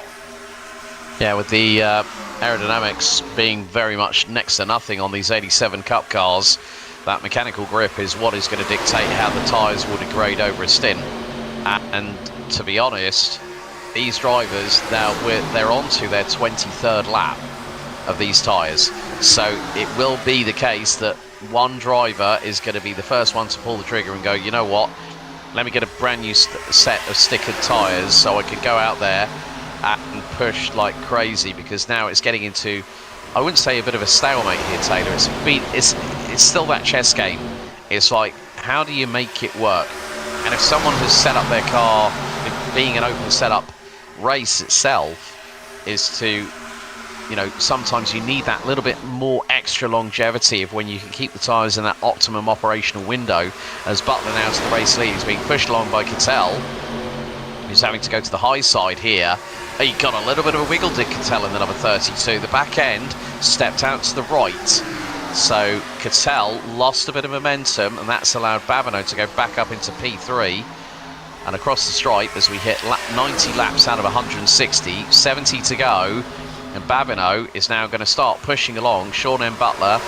And look at this, Brandon Sox in the number 32 looking to the low side, and here comes Cattell again to the high side of Babineau. Sox looking to the inside line, and it's 2 wide for first, third and fifth, and there is still no real answer. But look at this, Babineau's getting that run again to the low side here. Look at that run right there, in the block by Michael Frisch. Chops the nose off of John Babineau right there, and he merely just sent Babineau down to the bottom of the racetrack, even further past that yellow line. So these cars here are just on a knife's edge. I've been watching Brandon Cattell a couple of times and just seeing the back end step out like you mentioned. It's happened a couple of more times just now, and he is really just sawing on the wheel and holding on for dear life with this number 32 Buick, and he is putting on one heck of a drive to keep up there inside the top 5. Yeah, James Connolly in the number 15 Thunderbird nearly clashed with the wall, but look at this, Cattell to the low side again. The ultimate opportunist, and Cattell a nose ahead of Frisch. Oh, the 32 is putting on one hell of a show, but Frisch has got that drive out of the corner. They're going to cross the stripe again, and here comes Butler in the 29 Thunderbird to the inside. 3 wide for the race lead. Butler just about getting through. And look at this, Babineau's going to make 4 wide for the lead. 4 wide briefly for the lead. It's contact. Butler goes around. He is going to get turned and collects Brandon Cattell. Connolly, as a wreck happens up at the front of the field, and it's the big one commences here at Daytona. Oh. Oh my days. And fourth caution of the night is out. And with this one, it has collected some heavy hitters here who are expected to battle it out for the race win. And unfortunately for drivers like Sean Butler, it might be day done for him, as we'll get a look at the replay of what started this accident here. And it started right about there when they went full wide. Cattell felt it. Unfortunately, the contact with Babineau, Frisch, and Butler causing a multi-car pileup in the middle of turn 1 and 2. Multiple other drivers collected. How about Aaron Smith with a great job of avoiding the incident, and many more. And Brad Newman, in the second incident that he's been involved in, the number 7 from Australia, has been... Hang on, what's this? Car number 9 trying to do a J... Is he trying to do a J-turn here? Possibly, as he tries to... David Brown, was he stuck in reverse gear or something like that? You know, but... Well, I mean, the thing was, it was Babineau that decided to force the issue, going 4 wide to the inside line, and you could just about cover the top 4 with a piece of paper. But it was just when Babineau threw it up the inside. I'm wondering if we can get a slow-mo replay on what happened with Butler, because he was sideways. So I didn't really see any contact between them, but I did see more than likely that Thunderbird of Butler in the 29, the back end stepped out to the right, and then he was at a 45-degree angle, and then just all pandemonium and hell broke loose. Absolutely, as everyone will come down onto pit road. And for some of these drivers, well, you know what? They got one more attempt to do a open setup race, not till though 11 a.m. on Sunday. But if they want to try their hand at the fixed race, they can start at either 6 a.m. or 1 p.m. tomorrow during the 4th of July festivities. As pit stops are still underway for our competitors here. Logan Helton trying to finish up with his spot as he gets into his box. Octavio Rondaletto also just entered into his pit box, as well as drivers are trying everything to just eke out that couple of extra seconds to win the race off of pit road. Couple of drivers now pulling away and making the run to the pit exit sign. And as they do so, who will win the race off of pit road as we take another look at the replay? I can't really see anything off of that angle right there, unfortunately. Just caught the tail end of the contact of where Sean Butler just loses it, makes the contact with the 23, and unfortunately just blocks Brandon Cattell and company in this incident. I mean, one of the things, you might have the best amount of mechanical grip on the car, but if you get caught in a side draft pinch, which is what I think might have just happened with the 29 of Sean Butler, then you know that's going to cause a little bit of rear end instability on the car. So that was probably why the tail end snaked out the way it did, and then Brandon Cattell had nowhere to go and he got caught up. It's I think maybe probably a good friend, Mr. Netcode, might have made an appearance possibly, but it was so nip and tuck with Babineau just going to the low side, making it 4 wide for the race lead. Then we're 3 abreast for the race lead, and then, as they say, domino rally happens, and it's the big one. Surprising to see that no cars went airborne during that whole event. Great work right there, and of course we'll see how this all plays out. As here's a better look at it. Right here you see the 4 wide action. Babineau, Cattell already knows what's going on. He backs up right there. Frisch, it's kind of a mix of both Frisch along with Babineau just making different contact points on that 29 machine of Sean Butler, unfortunately ending his night for the looks of it. Same thing with Cattell as they continue to work on pit road. As here is currently your top 5 running order. It is Babineau with Helton, Ted Lowendick with Jaden Hupp, and Brandon Sucks, your top 5. And the only person that has not had a change of position is number 6, Logan Helton, who started on the outside of the front row when we went green nearly 100 laps ago out of the 160. And then you look at the remainder of the top 6. John Babineau up 23 spots. Ted Lowendick up 13. Jaden Hopp up 24. Brandon Sox up 33. Benjamin Forrester in the number 19, the STP colours of the King, Richard Petty, now also up 28 spots. Whew, and we've still got over 60 laps of racing to go, folks, until the checkered. Absolutely. So we've still got quite a bit of racing left to go, but it's still anyone's guess of who will be winning tonight's action here at the World Center of Racing. And as they do so, lights are out.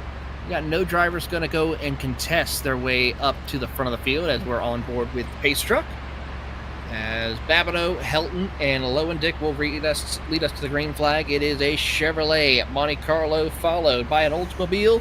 And then, of course, we have ourselves a Ford Thunderbird in the mix. We do got a couple of Pontiacs out there. That's the fourth of the quartet of 1987 stock cars racing with us here in the Firecracker 400, as the pace car will make the hard left turn down onto pit road, and we get set to go back at it here, racing at Daytona.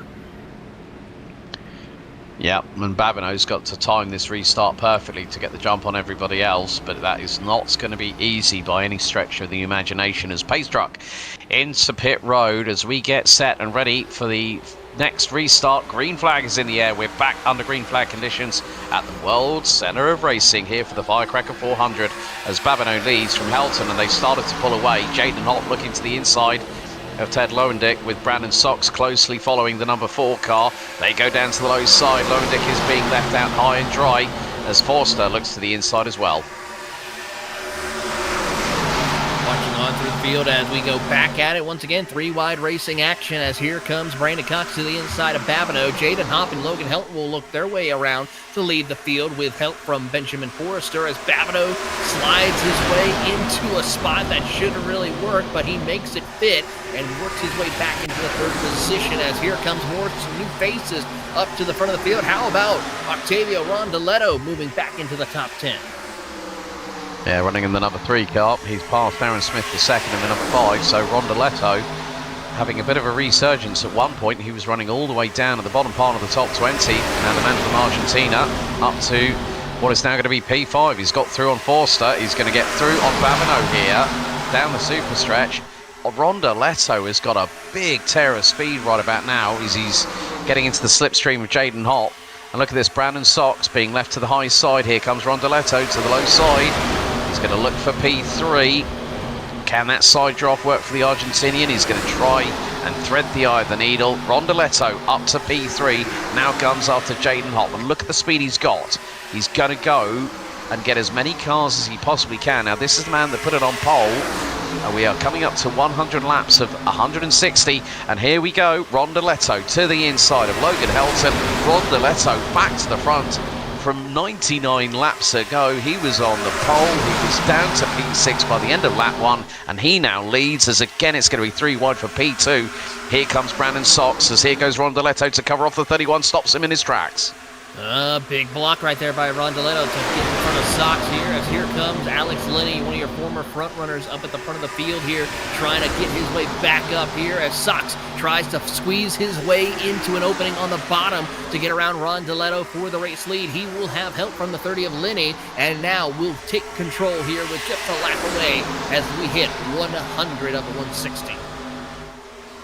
Good to see Rondaletto make use of these pit stops to his advantage. He's keeping it to the high side, and that's going to mean that Blake Neer's going to now come back into the top 3 battle for the race lead. It's a single file between the top quintet, and there's a little bit of a wiggle there from Blake Neer. Rondaletto to his inside, gets through on the number 10 Wrangler car, and will retake 3rd position. He's going to go to the low side, is Rondaletto, but I don't think he's not close enough to Alex Linney in the number 30 to possibly get that side drop. He's going to pick up the toe from the 2 in front to maybe get the drive out of the corner as we're going to head across the stripe. 60 laps to go here at Daytona. Rondaletto looks to get through on Alex Linney. To his outside comes Blake Neer in the number 10 Wrangler car. And look at this, Babineau, Lowendick, Connolly, Helton, Tyndall going. Hopp and Forrester, look at this, they're all starting to bunch up now. And that is going to be at least the top 15 in the... well, no, I'd probably say more like the top 20 that are in this... look at this, Josh Cruz in the number... Justin Melillo from iRacing was just into 20th spot in the 26 car. Look at the gaps, it's 1.5 seconds between the top 20 alone as Rondaletto back through for the race lead on the number 31 Hooters car of Brandon Sox and Lowendyke, looking for the opportunity in the number 28 car.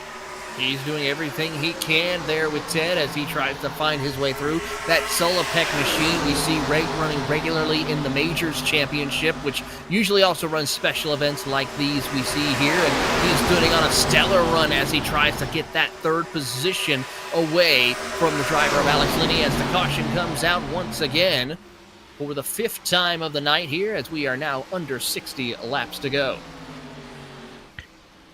Oh.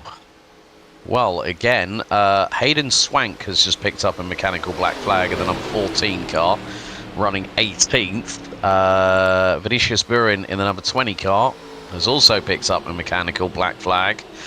So it looks like we've had more than a couple of incidents with a couple of drivers that are going to find themselves down into pit road. And still, the number 12 mellow yellow entry of Gabriel Pellegrino still running in 33rd spot at the minute. So Swank and Burin will have to come into pit road, repair that damage. Brad Newman is 24 seconds off of the race leader as we're under caution for the 5th time tonight. Who's not to say? I've seen stranger things happen. I've seen drivers, I mean, in other forms of motorsport where they've come from the back end of the field and they've come and won it when no one has expected it at the very least. Absolutely, here as we will take a look and seeing what happened to some of our competitors during this stage of the race, as Pace Truck has caught the field with Rondeletto, and here is Vincent Rossetti as he is trying to work his way up through the field. A little bit of an accordion effect happened and some contact, and around he will go, collecting a couple of other drivers, including Brandon Cattell and a couple of other drivers. Tough break there for some of our competitors here. That will put an end to Brandon Cattell's night here at Daytona, along with Josh Cruz in the 25. Oh, well, they keep on coming at the moment. There's now another. Well, Brandon Sox has just jumped into pit lane. So has Lowendick, Linney, Helton. Babineau has stayed out along with Rondeletto. And bearing in mind, they'll be just topping up those fuel tanks at the moment. So Rondeletto and Babineau, last time they were in pit lane was 9 laps ago, as we've got 57 laps remaining of the Firecracker 400. Big thank you to everyone that's been watching along. Thank you so much for joining us. But a big amount of activity. Mitch Hughes has also stayed out in the 24. The Silver Bullet still fighting in the Coors Light livery. Certainly is putting on a great show here, and we'll see how this all plays out amongst our competitors, as top 10 decided to stay out on the racetrack. Everyone else deciding to come down on pit road to top off with fuel and see what they can try and do, what adjustments they can make in order to try and at least get to the end of this race. I expect at least one more pit stop for our competitors. Yeah, I could pretty much side with you on that one, to be honest, Taylor. It's just now the opportunity for the likes of Rondeletto, Babineau, Hughes, Linney, who started on the inside of row number 2 when we went green 104 laps ago. One of the big things that I'm noticing here is we've had some fluctuations in the track temp. We're now at 121 degrees Fahrenheit. That's 49 degrees Celsius. So the tyres are going to get that little bit more of exaggerated wear as they go through the heating cycle. So if some drivers have decided, well, you know what, I'm going to stick a fresh set of tyres on that car, as long as they can keep them within that operating window, then they're fine. But if they start falling off a cliff, like we've seen a couple of drivers, and it hasn't happened just once, it's happened more than a few times, they've got they're on that fine limit between adhesion and the back end stepping around and causing a drama. Yeah, to agree with you on that matter there, Alex, as we'll watch and learn and see how this will all play out for our competitors here in this stage of the race. I gotta say, Babineau, Rondeletto are going to be putting on one heck of a show and a fight to the finish here for our drivers as the lights are off. And it's time to go back racing here with under 60 laps to go. Yeah, so Rondeletto has the first opportunity to be at the lead of the field on a green flag restart here at the World Centre of Racing. So we will cross the line with 55 laps to go as we'll start lap 106 of 160. And I think it's a case that Babineau and Hughes and Linney, Lowendick, Helton, they've got to go with Rondoletto. It is about how you time these restarts, and I say this every single time. If you can get that hammer down quicker than everybody else and have those cat-like reflexes to go for it, it can be an assist. But as we've seen on restarts, the leader gets an initial advantage of maybe about 3 to 3.5, maybe 0.4 of a second at a push on the restart, but then everyone else starts clawing back that time because the slipstream is so powerful.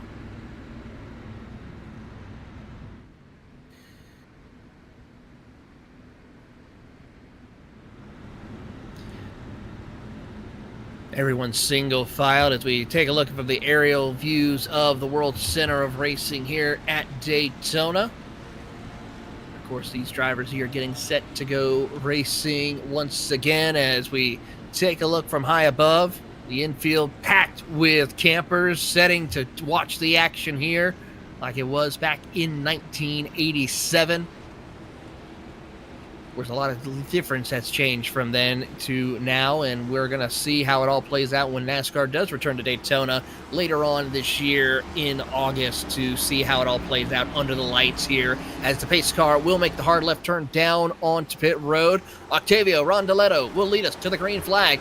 Babineau and Mitch Hughes, and a great jump from Rondoletto. We'll see how quickly he can try and play keep away for the moment before everyone regathers themselves up and get set for a big push to the finish here as they work their way into one.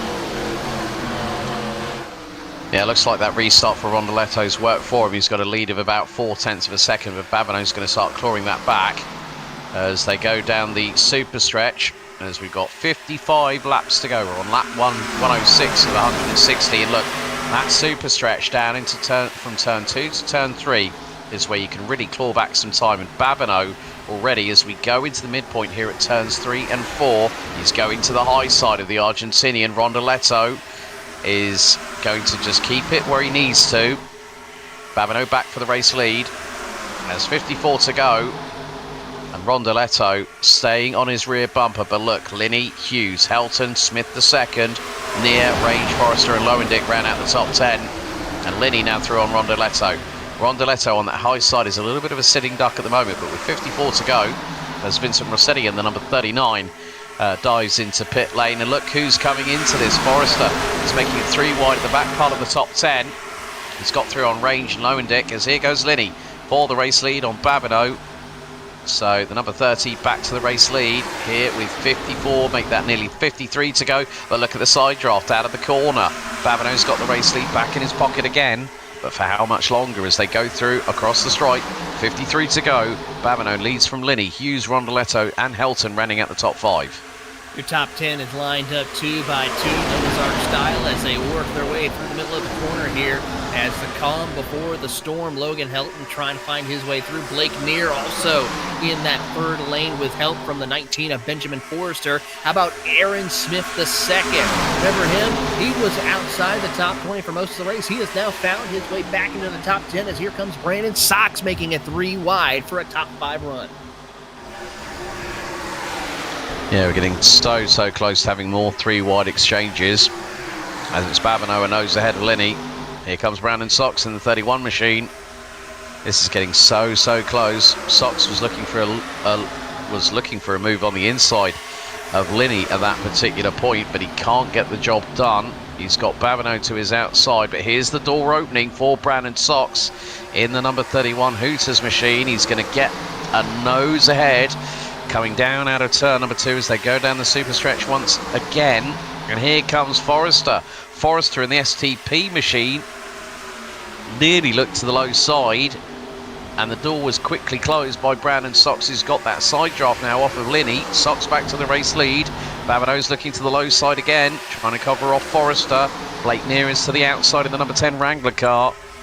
This is pendulum swing racing as you find it, because these drivers with 52 laps to go of the 160 here at the Firecracker 400 are putting on one hell of a show. Brandon Sox around to the outside as he will try and lead the field once again, heading off into the corner, barely scraping by around the outside of Babineau as they come off turn number 2. Here comes Forrester, though, with a big run down on the bottom with help from the driver of James Connolly. The 2 Ford Thunderbirds thundering their way through as Babineau dives to the bottom.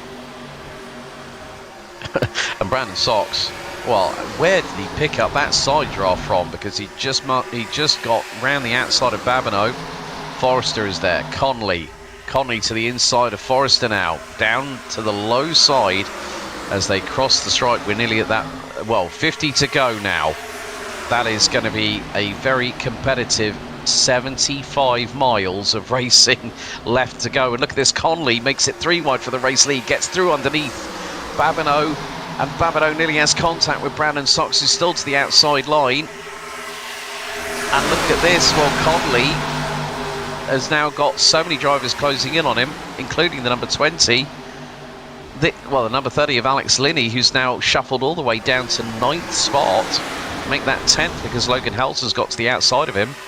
This is absolutely mad what we're seeing right here, right now, but it is just showing how precise these drivers are having to be. Nearly a little bit of a scuffle between Neer and Connolly in the battle for P5, as here goes Babineau to the low side once again.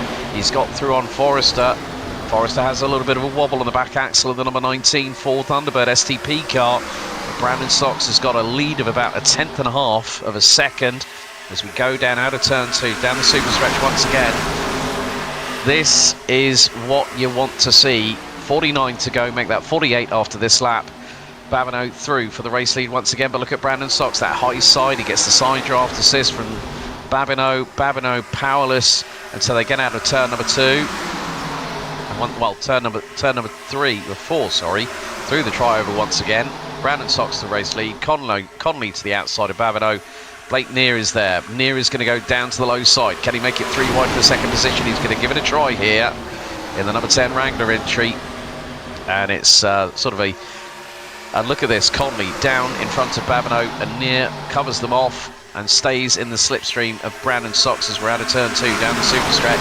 Conley trying to go for the race lead, wheel to wheel with Brandon Sox, and to the inside at turn 3, Conley retakes the lead. Beautiful drive right there by Connolly to take it over as we watch the 22 machine of Zach Roethlisberger also trying to work his way through. Babineau battling it out with Logan Helton for position as here comes Cox to the inside, and he will take over the race lead as they cross the line. Yeah, my apologies. 50 laps is 125 miles. It's a bit early where I am at the moment. It's 5 in the morning here in the UK. but I'm not making that as an excuse. It's just a fact of life.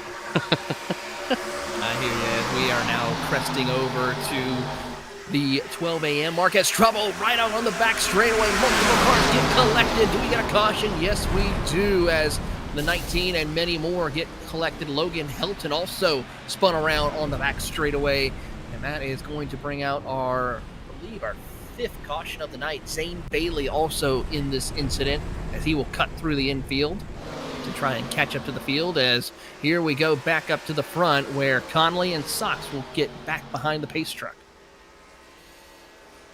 And Blake Neer will round out the top 3 ahead of Babineau. Helton, Tyndall. It just goes to show that there are some drivers that are making it work when it needs to be the most.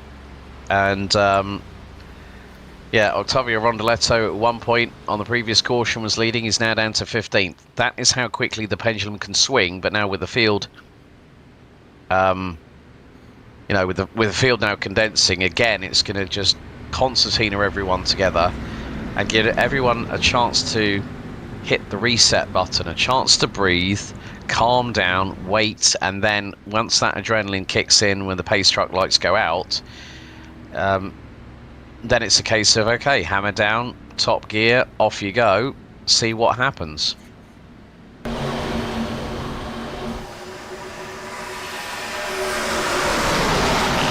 Tough break there for Zach Range with that contact to the outside wall, just getting a little too tight, and unfortunately collecting a couple of other drivers involved. That will end the night for a few more of these competitors as they try to continue on through. Let's see who decides to come down pit road to top off the field, change tires. Oh, and the other car that was involved in that was Alex Linney in the number 30, the front end losing its front fascia completely after contact.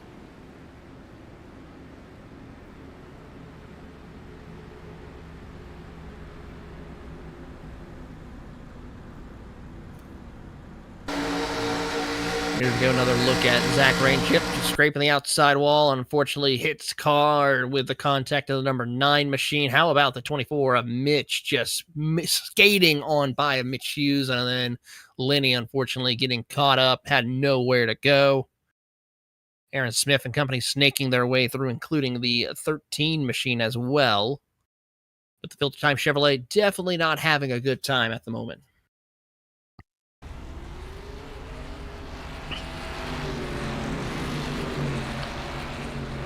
Now the mad dash out of pit road as well happens. There's a few more drivers with machines a little bit battered and bruised. Still taking service, taking on fuel, taking on tyres.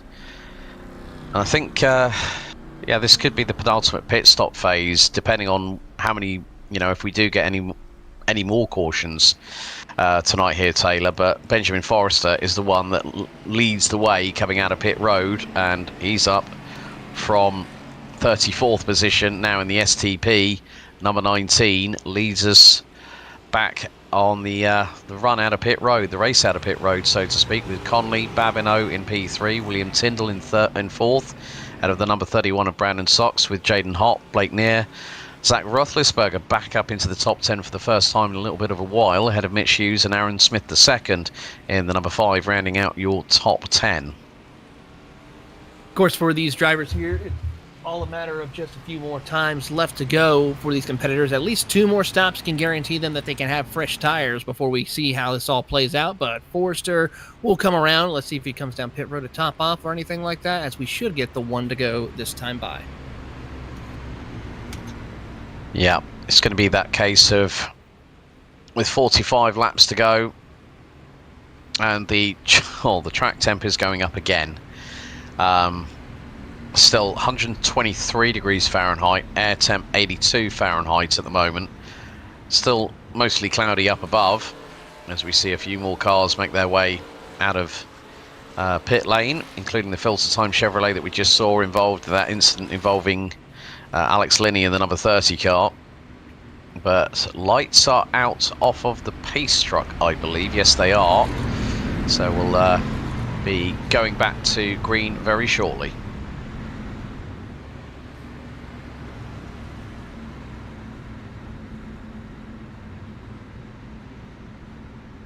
We're excited to have you with us here for the conclusion of today's racing action for the iRacing special event of the Firecracker 400, as we get set for 44 laps to go in today's race. And we're going to be excited to see how this all plays out.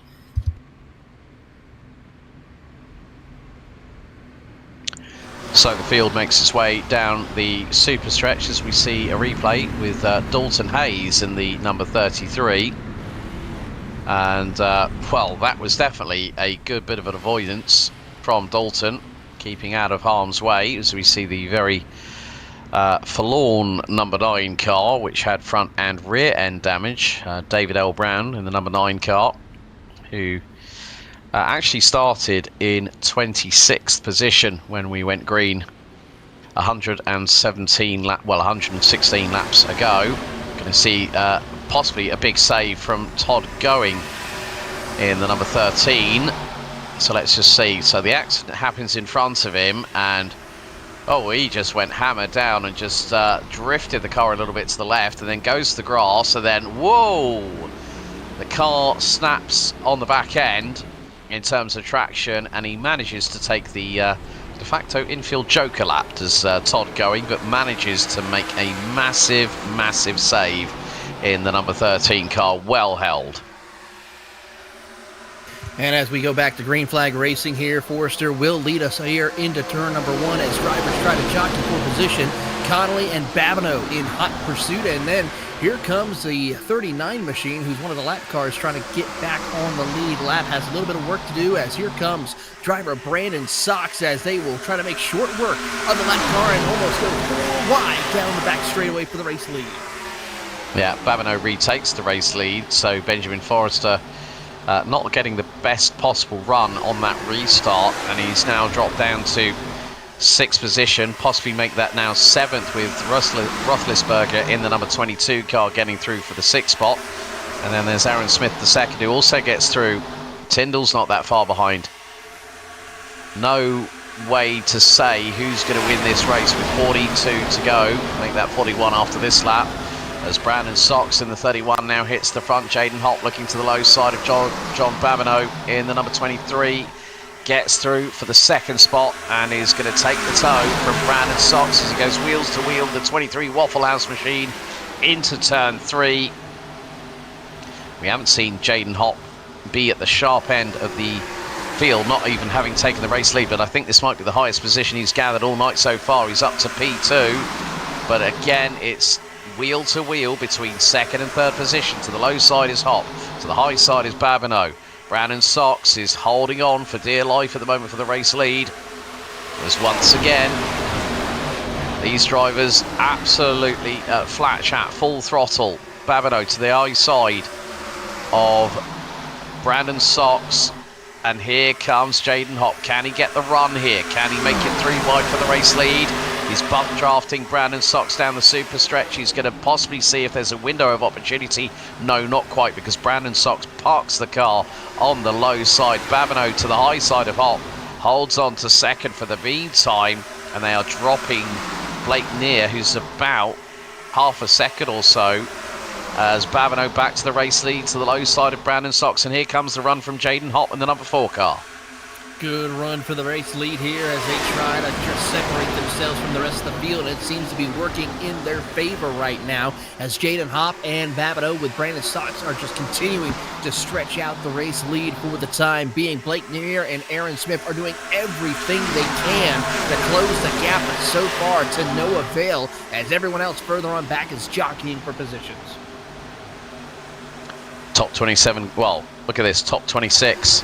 Covered by 6.5 seconds, rounded out by the 21 of Zach Range. And we have 40 laps to go. And that's 100 miles. 1/4 left of the Firecracker 400.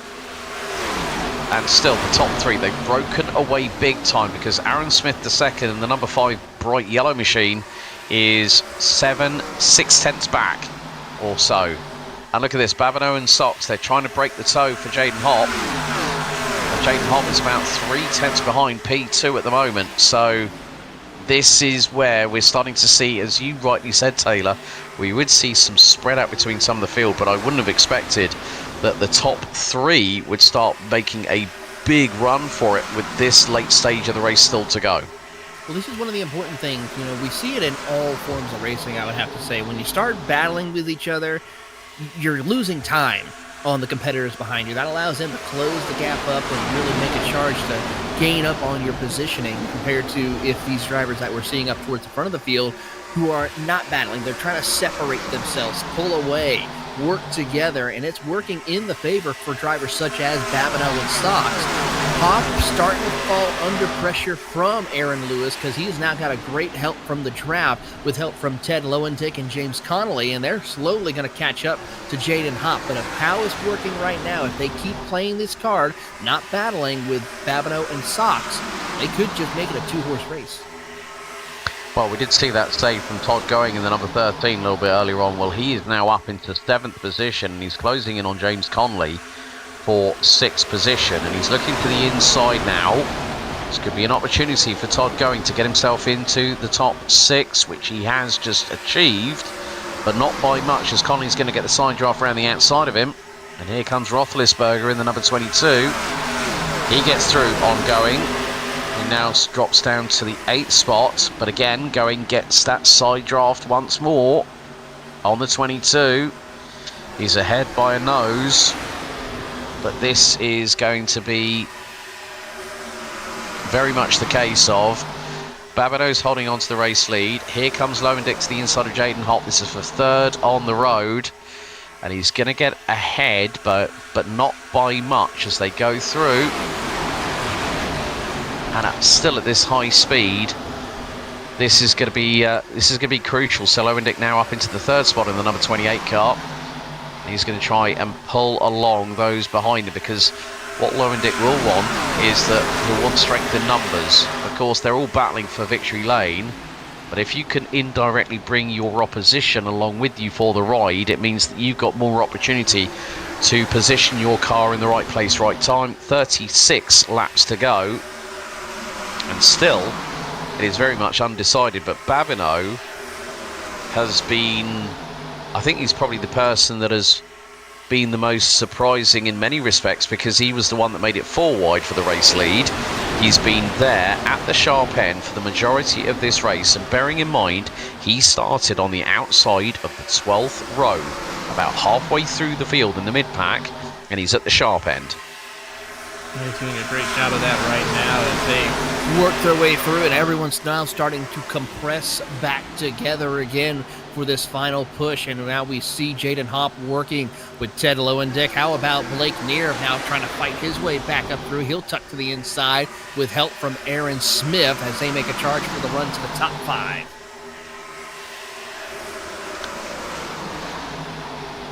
Yeah, this is nip and tuck at the moment, and look, you can see that's probably about the top 15, including the number 26 of Justin Melillo, who's now up into 11th. So well done to Justin. He's up. Make that now 25 positions from P36 on the start, as 34 to go. I think, have we got another caution out? Yes, we have. There's a couple of cars off in the background. Now one driver has looped it around at the bottom of the racetrack. That's Dalton Hayes in the 33 machine. Having a quiet night, but unfortunately gets caught up in an incident here. We'll hopefully get a look at the replay to see what happens.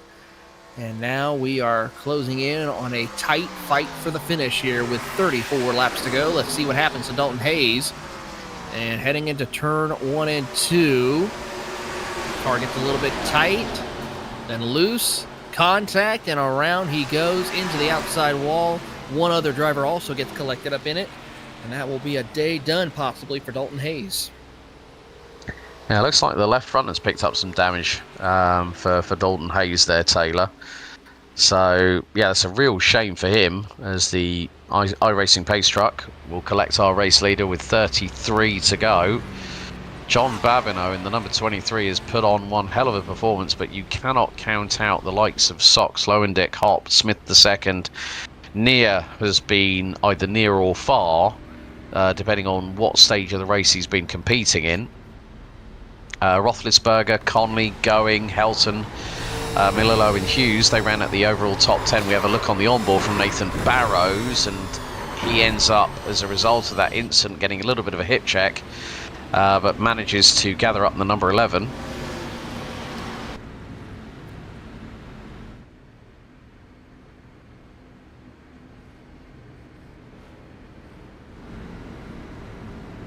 And with that, we are now closing in on a few more drivers who have ended their night. Under 30 cars are left out on the racetrack. And how about Gabriel Pellegrino, who we touched on? He was the first driver to get caught up in an incident.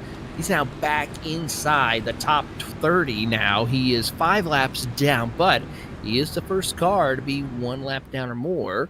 So he can have a chance to maybe go work his way through, maybe pick up a couple of more spots if some more drivers have issues, as more drivers make their way onto pit road. There you see Logan Helton, Aaron Smith already up on the jacks as Octavio Rondaletto comes in his pit box.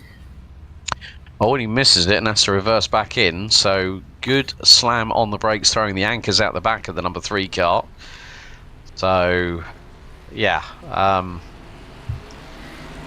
It's going to... and here we go. 3 wide race out of pit road again.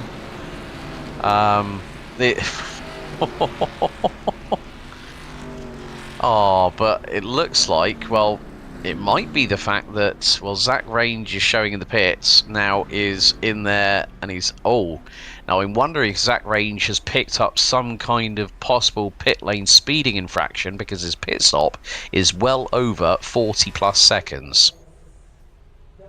Yeah, it's looking like that he's getting some fix done, as Zach Range is one of those drivers who's getting some much-needed repairs done, as Jaden Hopp, Ted Lowendyke, Aaron Smith, Brennan Sock will be your top 4 as they return out onto the track.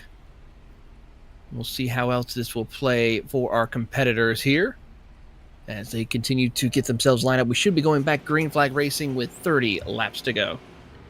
And it looks like Jaden Hopp has won the pit road battle and is going to be leading for the very first time out front without anyone trying to challenge him. But he's got Ted Lowendick right behind him, so yeah, this is going to be really, really crucial. John Babineau came out what will effectively end up being 6th position. So yeah, this is going to be crucial. We're just over, well, what is it, 32? We've got 32 laps to go, make that 31 as we're going to cross the stripe again. So yeah, I'm going to be really interested to see how this restart is going to play out. It's going to be single file like we've touched on earlier on, but who is going to be the one that's going to be right place, right time, with a handful of laps to go and make it work?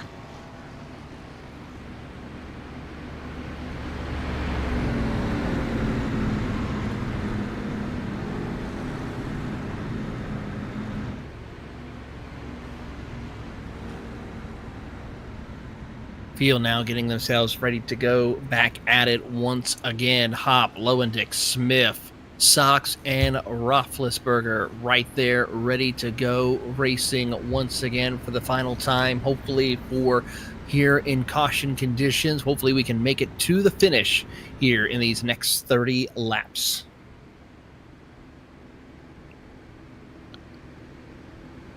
But once again, the restart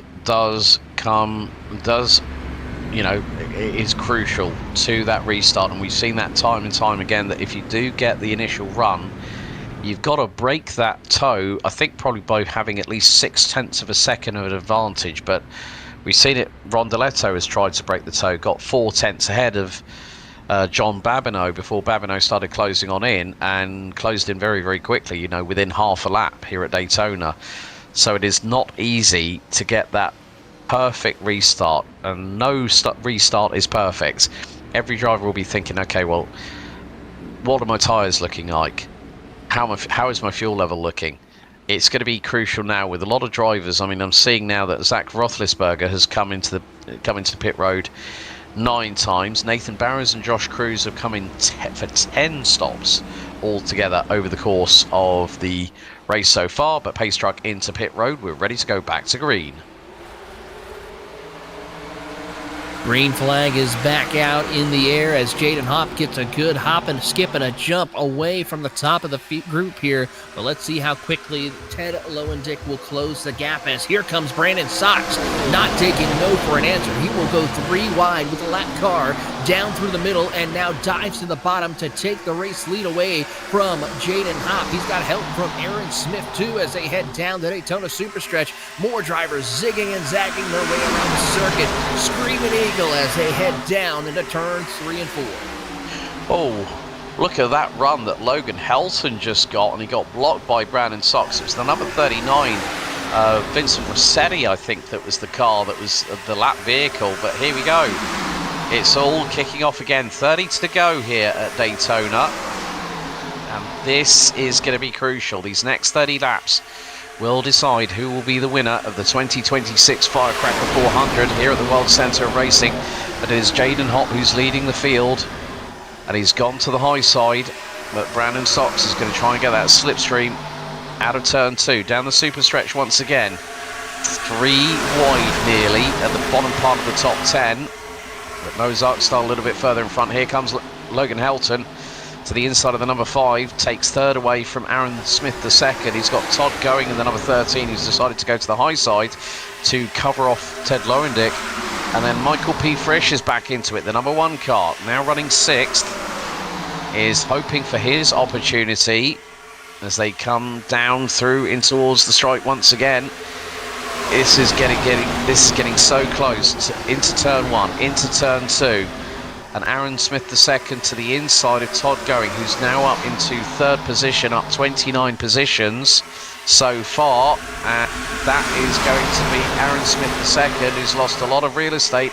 He went off coming out of turn 2 onto the super stretch, and that is not going to play well into his game plan. it's not, but hopefully he can gather it back up and find his way through. Hopefully he didn't lose too much of the draft. As I'm looking through, he's not even in this big lead back right now, so he's going to have to wait for a caution. Let's see a look at the replay. Gets a little bit of the help possibly right here as they come off corner exit. Car gets a little tight, and then boom, he just has to duck down to the bottom of the racetrack, and look at all the positioning he is going to lose here as he quickly tries to regain control of his car. Unfortunately, he is going to lose the lead draft and chance to win here at Daytona. Well, between the top three at the moment, the average amount of places gained, well, between the top four, well, when it was the top three, between Going, Sox and Hop, was over 30 places average. It was 92 total spots gained between the top three a couple of moments ago. But Todd Going now drops down into 4th position. Lowendick now up into P3, and look at the line. The top 6 drivers, and here comes Logan Helton to the inside of Todd Going. Is going to get through. And this is going to allow Michael P. Frisch to get the draft, go along with him. There's no space, there's a wreck behind, and that is going to be involving, I think, probably the number 22, Roethlisberger, and it's caused another caution. The 23, oh dear, John Babineau's car, 3 wheels on that wagon. The right front wheel is ripped asunder from the chassis. There it goes. And that is going to, yeah, there it is, rolling down. But John Babineau, who had been in contention in the Waffle House 23, that is his race done. A tough break right there for John Babineau, one of our main front runners. Safe to say it's going to be an early day to head to the Waffle House. It's still open, so that's good news for him. Bad news is he won't be celebrating in Victory Lane with a shot of this, as we are under caution for our 7th time of the night, if I recollect. Yeah, I think so. But now this is going to give people an opportunity if they want to get those if they haven't got those new tyres on already. I know that William Tyndall was in for a very short pit stop. He was stationary in pit road for just over 5 seconds, and so maybe this might be his chance to put on a new set of tyres, because everyone else was in the pits for anywhere between 21.1 seconds and 23.5 seconds. There we see the replay, just Babineau caught up, and it was involving the 22 car as well, and that was Roethlisberger. So 2 of the drivers that have been battling the sharp end for the field for top honours here in the Firecracker 400, both of them find themselves collecting each other, and unfortunately it's game over. Certainly is going to be game over for him, as well as several other competitors, as they will end up taking it behind the wall. As we watch them work their way through, Alex Linney, Zach Roethlisberger have ended their night as well here today.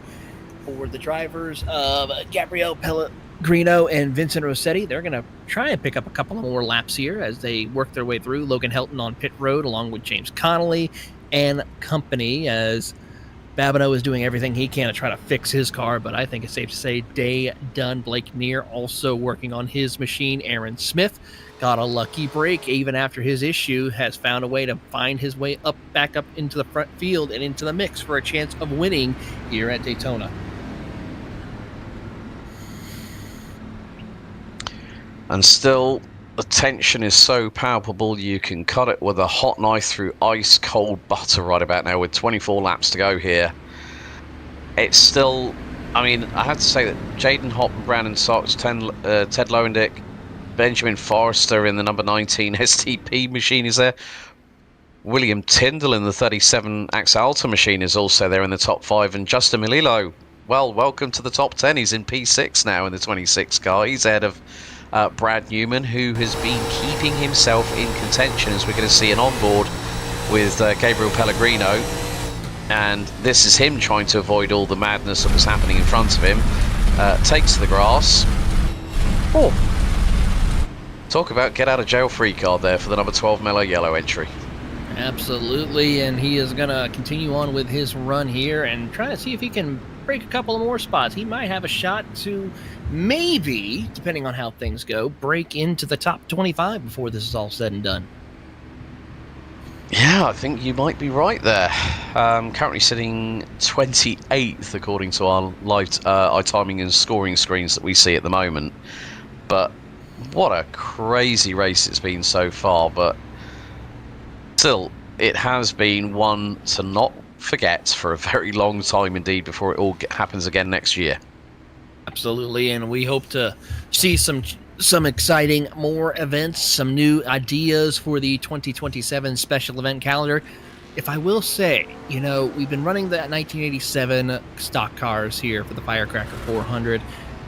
You know what? Why not go a little bit further into the future and maybe bring out the Gen 4 stock cars to run around here? That would be a fun one to watch, and then make it under the lights like it was back in 1998. Have a little fun there, as well as also where the Gen 4 cars are using their date for from the 2003 era. Not a bad shout there at all, Taylor. I do have to say. So, but we're excited to see how the rest of the 2026 campaign will go for the special events still to come. Of course, the Spa 24 is next weekend, followed, of course, by the Brickyard 400, and, of course, the 6 hours of Road America getting set to kick off another run here in July. As the lights are out on the pace car, we will go back green flag racing with 22 laps to go in this race. And we'll see how this all plays out and who will end up the winner of this run of the Firecracker 400 here in 2026. Jaden Hopp, Brandon Sox, Ted Lowendick, Benjamin Forrester, William Tyndall, your top 5. Justin Malillo looking to try to score one for the iRacing group in 6th position. And then, of course, Brad Newman, Jacob Klein, and Nathan Barrows, and Octavio Rondoletto. There you see the 39 machine trying to see if he can have a shot of working his way through. That's Vincent Rossetti, who is trying to get one of his 10 laps back. Yeah, he was also there on the previous restart as well, if memory serves me correctly, Taylor. So that's why he's not in the traditional single file rolling start on the restart here. But we're ready to go back to green as Pace Truck is in pit road.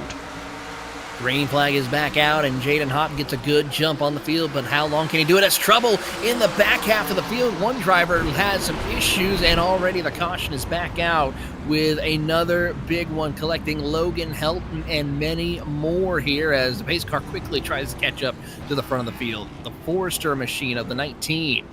How about also a couple of more drivers to Ted Lowendick, Logan Helton. Tough break for several of our front runners caught up in this early running. Oh. Well, I mean, the only thing I can say for 8 of the evening, we've had a bit of a space out between cautions, whereas literally we've gone straight back to green and all of a sudden it's happened again. But it's getting to that point where these drivers have been racing for more than 2 hours plus. And there's a lot of, you've got to say to these drivers, they've been absolutely epic with what they've done. But there we see on the restart, Forrester gets into the back of Lowendick, and then all of a sudden, number 7 Brad Newman gets spun around, 2 wheels in the air, Knight Rider ski mode style.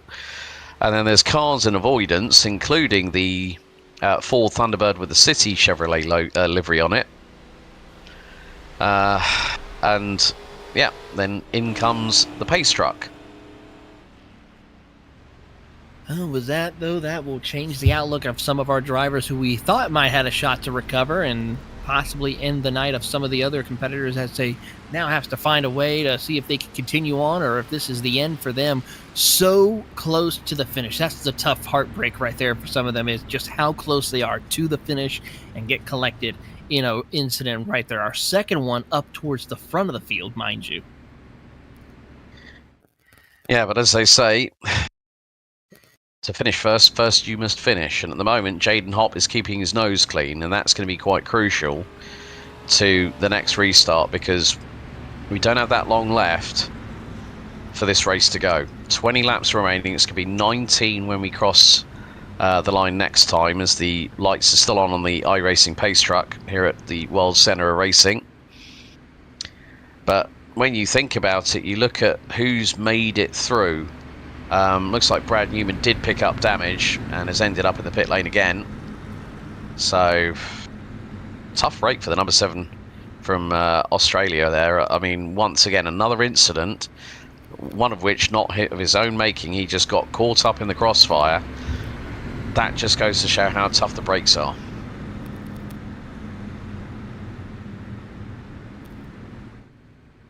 Absolutely here, as we will now hopefully get back to green with under 20 laps to go, but still a lot is up in the air to determine how this will all play out for each one of these competitors left to compete in tonight's action. Hop has decided to stay out on the racetrack along with Sox. Pretty much everyone inside the top 4 have decided to not come down pit road. Octavio Rondaletto is one of the first drivers who has made a pit stop with 4 laps to go. Jacob Klein, another driver who has decided not yet to pit. Yeah, it's going to be those 5 out of the top 6, which does not include number 3, Octavio Rondaletto, back at the sharp end of the field. I mean, it's also been the fact of sometimes with the pit stops you have to be quite tactical, and if you can, you know, shave a little bit of time. And Rondaletto's last pit stop, which was 4 laps ago, total pit lane time was just under 37.1 seconds, just over 13.3 seconds in pit lane on his marks in his pit box. So if he's only taken one side of the tyres, it's going to be crucial as to which side he has decided to go for, more to the point. Absolutely, as we should be getting set to go back green flag racing this time by. A couple more drivers decided to come down pit road here. Zach Range on the pit box here as we get set to go back racing. But now we'll see if the driver of Jaden Hops and Brandon Sox can continue to fight it out for a chance of winning, or will someone else end up on the top step of the podium here as they come their way into turn 3 and 4, as the 12 machine right there is looking to try to get another lap back. How about this driver here? Got caught up in one of the early incidences for Gabriel Pellegrino. He is now inside the top 25 and looking for more chances to move up in the running order, as the pace car will make the hard left turn down onto pit road. Barney the Flagman will have the green flag set in the air and ready to go with under 20 laps to go for our competitors. Yeah, and it's sort of been the comeback story, I think, of the evening, with Gabriel Pellegrino in the number 12 Mellow Yellow entry, now into the top 25 after what was a torrid opening lap. But he's made 5 pit stops so far. 13 laps he's been on those tyres, if it was a complete, which it looks like it was a complete set of new tyres. So it just depends on whether he can get a good restart in his own right, and if he can get ahead of Jaden Hop. But then will that compromise the number 4 car in the bigger scheme of things? That's where you have to look at it. But very shortly it is going to be back to green flag racing. Pace truck in pit road as the Firecracker 400 under Sada's orders. We're green once again as Jaden Hop puts the pedal to the metal. Brandon Sox goes with him.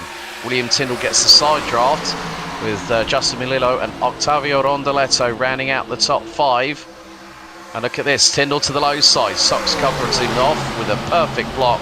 Goes to the low side and is going to get the over-under done on Jaden Hop to retake the race lead out of turn 2 onto the super stretch, but it's going to be 3 wide possibly for the race lead. Bit of a wiggle there from Brandon Sox. He just about lost it, but kept a good old save and still holds on to the race lead. But here comes Michael P. Frisch. He's going to thread the eye of the needle. 3 wide for the race lead.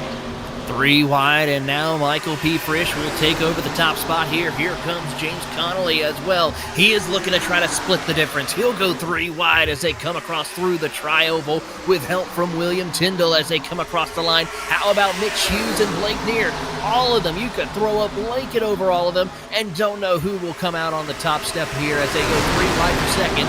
Down through the middle of turns 1 and 2. Up on the high side, you have the driver, Michael P. Frisch, closing in, nearly making contact with the driver of William Tyndall, as we're now going to go 4 wide down the back straightaway. Blake Neer, there is no passing under yellow signs here as he comes across. He gets turned. He gets collected. Can we keep it green? And the answer is going to be no. Caution is out once again as Blake Neer, I gotta say, I love the enthusiasm right there, but still so much still left on the docket for these drivers. Don't know why you would throw it away like that, as more drivers also collected up in the incident. 16 laps to go. And of course here in this case, if we go back to the rule set of 1987, we got to be careful because there is going to be no overtime. So whenever this race hits a lap 2 or 160, it's game over. There is no restarts. There is nothing to help them. It is basically just going to be a race to the 160. No overtime whatsoever.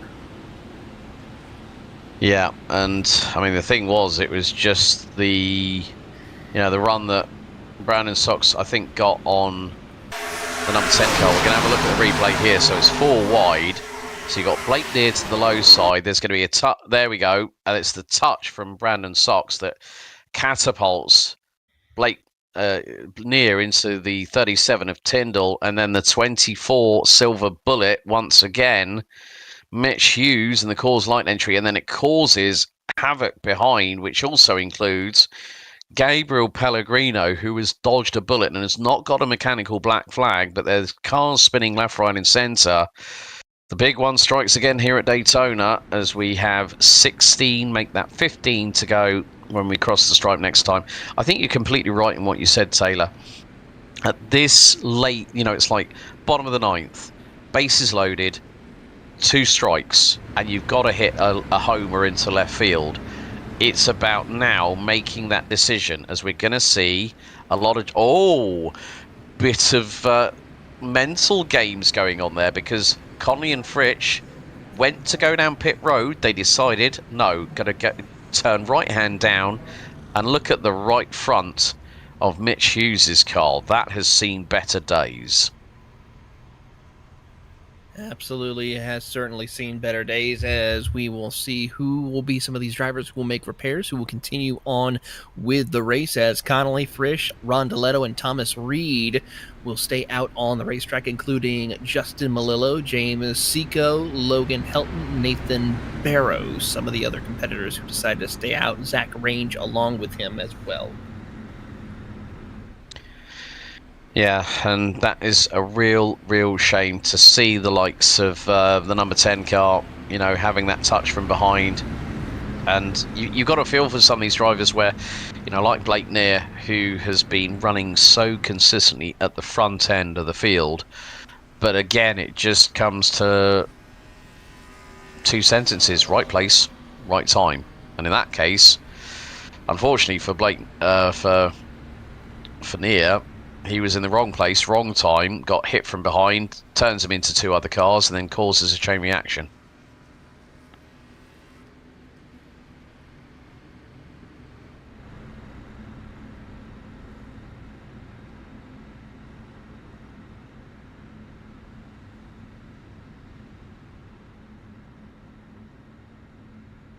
Now we're seeing who was all left and looking through the field as far as who is on the track. It's a total of 11 drivers. Aaron Smith is still working on his car on pit road. Oof, this is going to be a little bit interesting to see who can get back going and who will go a lap down, as pace car has now entered in the trial. Well, a couple of cars are going to try and beat the pace car off pit road, as Aaron Smith and company, there you go, see a couple of drivers now leaving. It's going to be close for some of them, but I don't think are going to be up to full pace song before this is all said and done, as lights should go out on the pace car. Yeah, one of the first ones I saw was the number 7 of Brad Newman. I've just seen Todd Going come out of the pit lane in the number 13 Ford Thunderbird.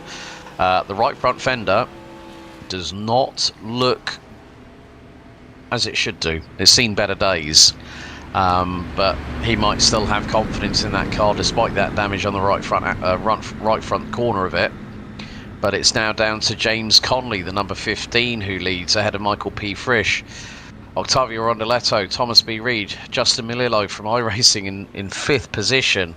What a job that Justin's done all night long, and he's up 31 places from 36 on the grid. Runs P5 ahead of James Checo, Logan Helton, Nathan Barrow, Zach Range, Zane Bailey, Josh Cruz, Brad Newman rejoins in 12th ahead of Ted Lowendick, Benjamin Forster, Brandon Sox rounds out the top 15. But the gap between Cruz and Newman is quite extensive. You're probably looking at about 16 seconds. So it is going to be between the top 11 when we go back to green very shortly with less than 15 laps remaining. Hopefully these drivers can find a way to get themselves settled in and put on a good fight here, but only time will tell as they work their way around and get set for this final push to the finish.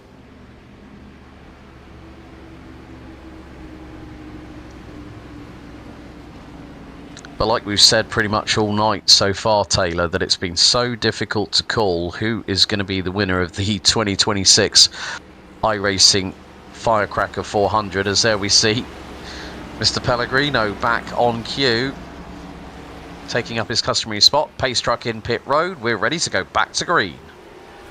And with that, the green flag is out, and we're back at it once again with James Connolly and Michael Frisch trying to pull away with Octavio Rondeletto. Help from Thomas Reed in 4th, as here comes Justin Milillo down to the bottom. He's got help from Logan Helton.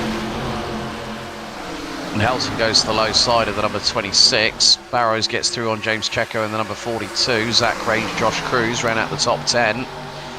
And with everything being closed on in, Brad Newman is actually going to be there. He's in the 12th spot at the moment as Rondeletto to the low side gets through with a bit of a wobble from the Argentinian.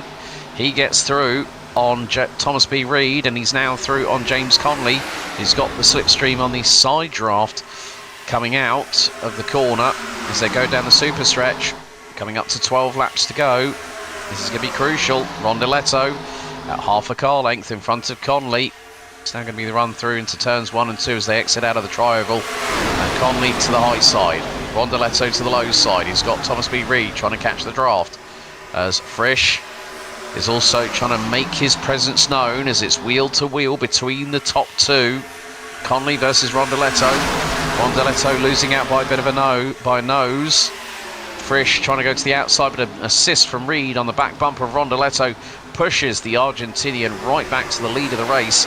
But he's not quite completed the move just yet, because out of turn 2, Connolly back to the lead of the race. This is going to be crucial. And out of turn 4, and now across the stripe, Rondeletto just fractions ahead of Connolly. 11 to go, including this one. And after this, well, it's going to be decision time here at the World Centre of Racing. Cannot believe we're coming down to the wire, and there are multiple drivers out of the top 11, maybe even make that the top 15, with Brandon Sox in 15th in the number 31 Hooters car. Can he make a bit of a surprise in the late stages of this race? It's a mix of who's who wants it the most here, as these last few drivers are the ones who have survived the chaos from start to finish here at Daytona. It is going to be Rondeletto and Reed on the inside, Connolly and Frisch on the outside.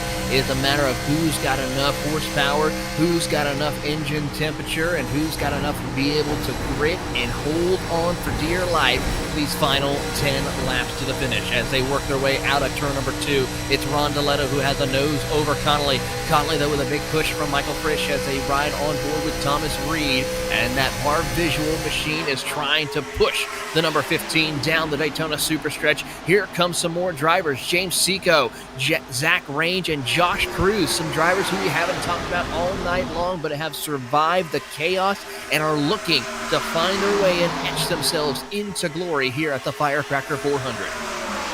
Yeah, this is going to be really, really close. James Checo in the number 42 with the Tabasco signage all across the hood and the trunk of that car. He's trying to see if he can throw his 2 cents into the ring as he's to the inside of Logan Helton in the number 6 car. But 9 to go. This is going to get crazy. Quicker than you can say the word jump, as Rondeletto still keeping wheel to wheel with Conley. To the low side goes the Argentinian, gets ahead by a nose. They are rubbing paint right now. This is still way too close to call. Put your bets in, folks. Who do you think is going to be the winner of this year's iRacing Firecracker 400? As it's going to be 8 to go. And Rondeletto's still hanging on. Conley just a nose ahead. And here we get the aerial shot. Just how close in terms of proximity, and a little rub between Conley and Rondeletto. Rondeletto, as a result of that, gets a little bit of an advantage. He's got Thomas B. Reed right behind him in the number 2. Updrafting him along. There's also James Checo in the number 42 car to the low side. There's a couple of cars scattering here or there. But 8 to go, and Rondeletto and Conley are literally interlocked at the wheel nuts. It is anyone's guess here as they head down the Daytona Superstretch.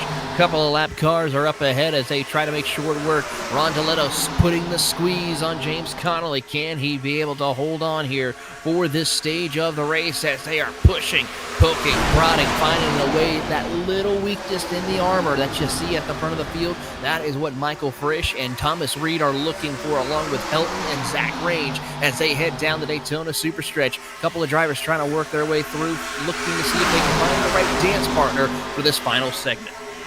Yeah, one of the cars they just had to get through was the number 13 of Todd Going, as to the low side of Thomas Reed comes Logan Helton in the number 6 car.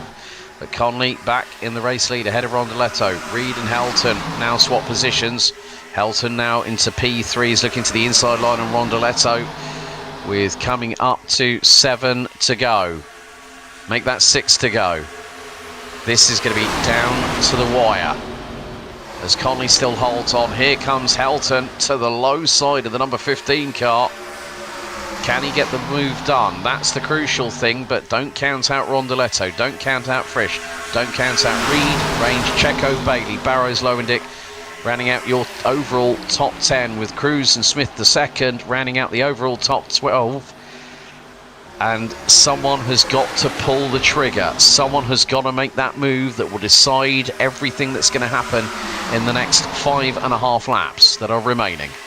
Here coming to get the big high five from Barney the Flagman. It is 5 laps to go, and Logan Helton is doing everything that he can. He's got a teammate to help him out a little further on as the Bar Vision machine is just trying to work his way through to hold on for dear life in this final push to the checkered flag. It's all for nothing here, as these drivers know if a caution does come out, it would be game over for each and every single one of these competitors in tonight's race. The chance to glory. Who will be the one at the front of the field? We're going to find out as James Connolly leads them out of turn number 4, but here comes a big push from Logan Helton as he gets some help from Michael P. Frisch with on Rondeletto and Reed around the outside trying to make that final run to the checkered flag. Rondeletto's got to make sure he doesn't get pit boxed in, so to speak. But can he capitalise? There's nearly a swap of paint between Connolly and Helton. Helton now gets ahead by a front bumper. At this moment, we ride on board with this is going to be, I think this is going to be Thomas Reed. Yes, it is, in the number 2 car, and he's getting a big old draft from the Argentinian in front of him, Octavio Rondeletto, who is trying to hold on and try and see where he can park the vehicle in order to get the opportunity that will propel him to victory lane. But there's a couple of back markers just in front. This is going to split the pack a little bit here, one of which was the Silver Bullet, number 24 Mitch Hughes, still damaged on the front end of that number 24 Coors Light car. But here we go. Frisch is now going to start to try and see if he can push. No, that's going to be James Checo hits the back marker, and the number 42 Tabasco car loses the back and front end, and it causes a collision with a caution out. 3 to go. That also involves Gabriel Pellegrino, who was caught up in the incident, and the number 5 of Aaron Smith II, who's lost both front and rear fascias on that car. Well, with that, that's going to probably put us ending under yellow here for the action here. That looks like to give. Waiting for timing and scoring to update for the most part. James Connolly is shown as the race leader when they came around to take the yellow flag.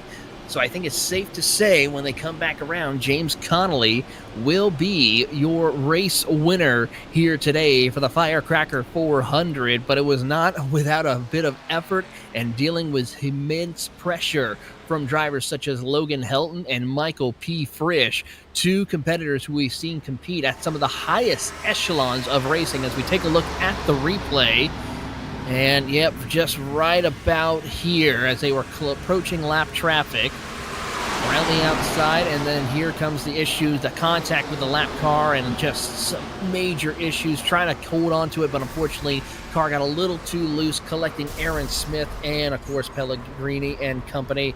A tough break for some of our drivers who were looking forward to finishing this race out strong. Yeah, the car involved was the number 41 of Jerry Turner, down in 17th spot, but that is a real shame. And that just goes to show when backmarker traffic gets involved, they're kind of in a pinch, because you've got to sort of show, they've got to sort of, you know, have a bit of spatial awareness about them. And I'm not throwing anybody under the bus here. It's just basically when you deal with backmarkers, the backmarkers have to be very cautious about what they do. But if you're on the oncoming traffic and you're the faster vehicle, you've also got to have that due diligence of making sure that you get through nice and cleanly. But unfortunately, that has now put us onto the white flag lap.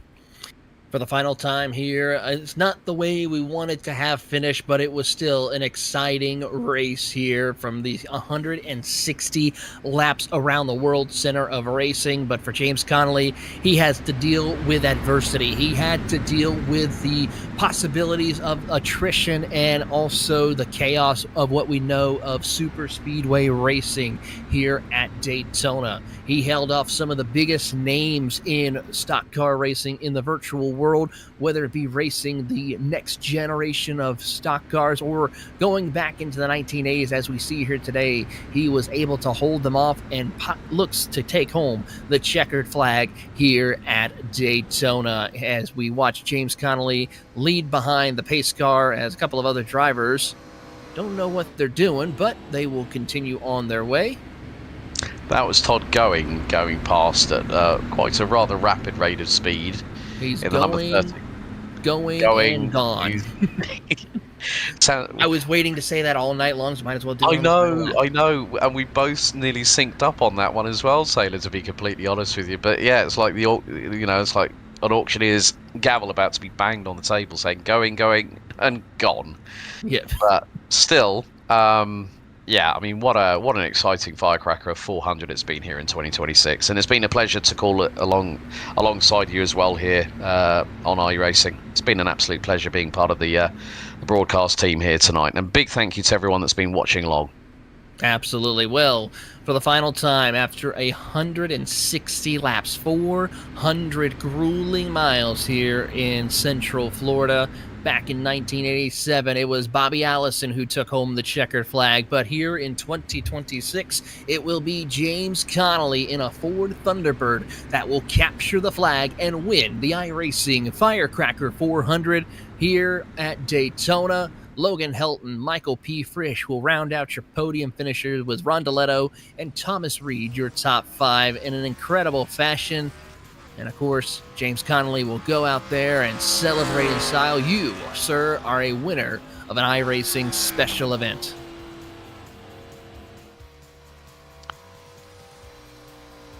And we can all do this.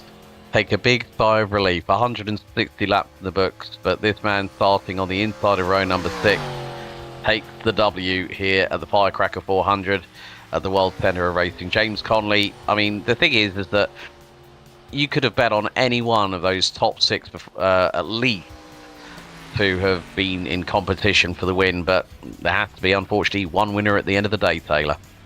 Absolutely. For everyone else, well, you know what? You guys get another chance of doing this. Once again, Sunday morning, you can have the chance to run the open setup race. That will be the Firecracker 400. Or if you want to go have your chance to run the fixed setup, there's 2 more sessions for you tomorrow. One in the early morning hours, about the next 4 hours from now. You can have your shot at it. or actually 5 hours from now at 6 a.m. Eastern Time or 1 o'clock Eastern Time for those wanting to compete on 4th of July to celebrate the Firecracker 400, as beautiful burnouts here from James Connolly on the Daytona infield. And we'll let him go and celebrate in style as we get set to give you your full field rundown of tonight's racing action.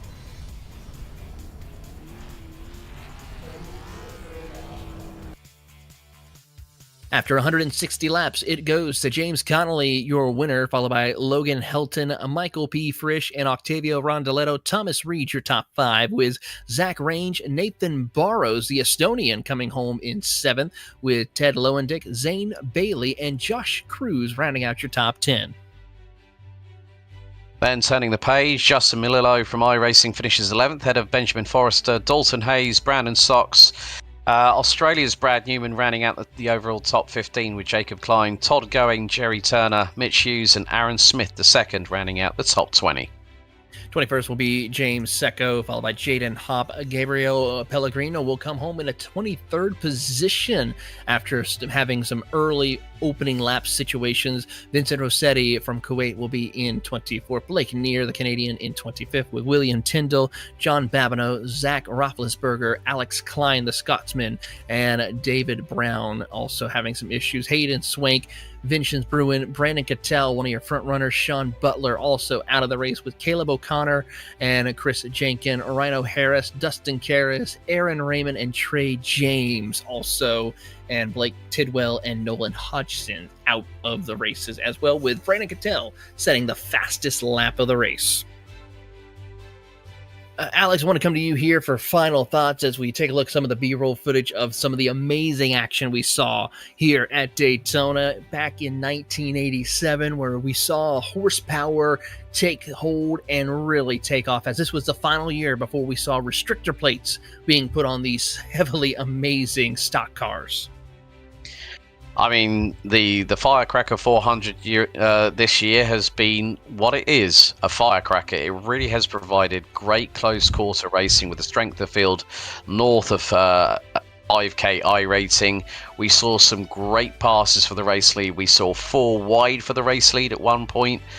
But it just goes to show that still bringing back the glory days of Winston Cup yesteryear is always something good to see here on iRacing. Absolutely. Joining us up here in the booth is going to be Logan Helton, who joins us. Logan, I gotta say, you put on one incredible fight for the finish, but unfortunately just a little bit short. Yeah, it's unfortunate. Really felt like I had the car to take that away from James there at the end. I could tell his handling was getting away from him slightly. Maybe not even getting away from him, just mine was getting into its golden era, like right where it felt good. And yeah, it's just unfortunate. Those lap cars, I tried to warn down the backstretch the previous lap, just like, hey, if a caution comes out, it's going to end the race. It would be super awesome if y'all could get out the way. And one listened and the other didn't, and it's unfortunate the way it played out. I haven't even looked to see what the wreck was, so I don't know how egregious it was, but regardless, a yellow came out and ended my chance and trying to get the win there. Well, the good news is, at least, Logan, you have a couple of more opportunities to do that. Yeah, we got a couple more ones to do. Fun fact, I've done quite a few of these already this week, Firecracker 400s and just the 50 lap Legends series, and I've only not wrecked in 2 of them. I won one of the 50 lap ones, and I finished second in the Firecracker 400 one. So it feels good to finally finish a Firecracker 400 so far this week, and it was the broadcaster one, so I can't complain about that. Absolutely. Well, before we let you go, Logan, anyone like give a shout out to?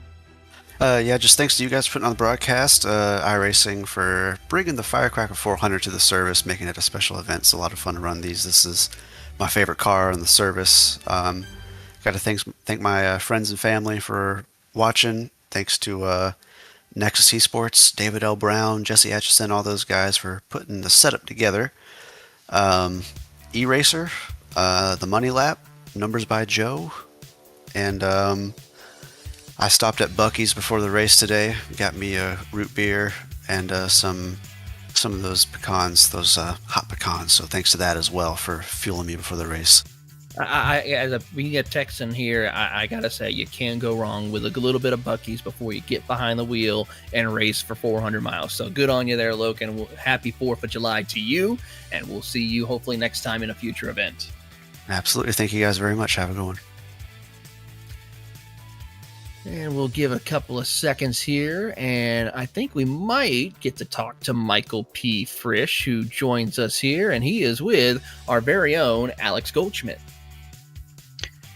Michael, it was so close to being, just a traditional finish across the line, but you ran out the podium here at the Firecracker 400. How are you feeling after what has been a very, very long race? I think the best part of nearly 2 3/4 hours. Honestly, I'm just glad I finished with the car with 4 wheels, because, there were so many big wrecks throughout the race, and that last one where I think we wrecked up inside the top 3 and it took out a lot of cars. That was massive. So just to finish the race, that's an accomplishment. 160 laps here, that's tough. Yeah, it's never easy. There were so many people in, so many strong people with, especially with the strength of field that we had over 5K average iRacing. It was nip and tuck. Between myself and Taylor in the commentary box, we couldn't really figure out about who was going to get it across the line. But, the main thing is there was some great racing. We saw you do some great overtakes, some great bump drafting as well. And to have these 1987 Winston Cup cars back on for the Firecracker 400, it just really brings back the old days of NASCAR, doesn't it? Oh, yeah. This is one of those cars where it feels really rewarding to not only get through a race like this, but to win it and just finish good. It's really, really difficult. You would not expect us to be going 3 and 4 wide sometimes in this car, but these guys managed to do it, and we held it sometimes. Sometimes we didn't, but for the most part, it was some really good racing tonight. A lot of overtaking, a lot of slingshot, as you would say. But overall, this event is prestigious of its own. It's very, we go back to when we did the Firecracker where E-Racer put on, where we had to do the whole solo queue, and just to have iRacing notice that and notice that community it's pretty cool. Well, congratulations on finishing 3rd here after a very, very testing race at the Firecracker 400. Before we let you go, anyone you want to give a shout out to? Just my guys over at North Force Racing and Bar Visuals on the car. Those guys are they're pretty cool, man. They allow me to race and show off these cool paints and allow them to be on their Coke teams and all that. So shout out to them, boys. Brilliant. Michael, thanks so much for your time. We look forward to catching up with you in the not too distant future. Well done tonight. Thank you, guys. Appreciate it. An incredible night of action here, as we really were excited to watch all the action in tonight's race. Alex, come to you right quick for final thoughts as we get set to look forward to the next event here on the iRacing special event calendar, and it's a big one. It's the Spa 24 hours at Circuit des Spa-Francorchamps, and I gotta say, if it's going to be anything like we saw at the real Spa 24 last weekend, it is going to be an exciting one. GT3s around this historic sports car track that has provided so many classic moments. Yes, the iRacing Spa 24 Hours is going to be an absolute classic, and you are not going to want to miss it, because it will be broadcasted twice around the clock. It really is. It's an event that I've caught up with over the last few weekends, but don't forget, it starts July the 11th, 8:30 p.m. Eastern time, as we get set for GT3 action, panel rubbing, door banging, and GT3s as the tour de force around the Ardennes forests of Belgium. Absolutely. Catch all the action here as we get set for this incredible race. But for our incredible crew here at RaceSpot TV and along with iRacing, of course, Alex Goldschmidt is my amazing commentator here tonight. Of course, we can't forget our amazing producer, Ramiro, joining us. I'm Taylor Burris. Thank you so much for tuning into RaceSpot's coverage of the iRacing Firecracker 400. We'll see you in a week's time as we get set for a twice around the clock at the Spa.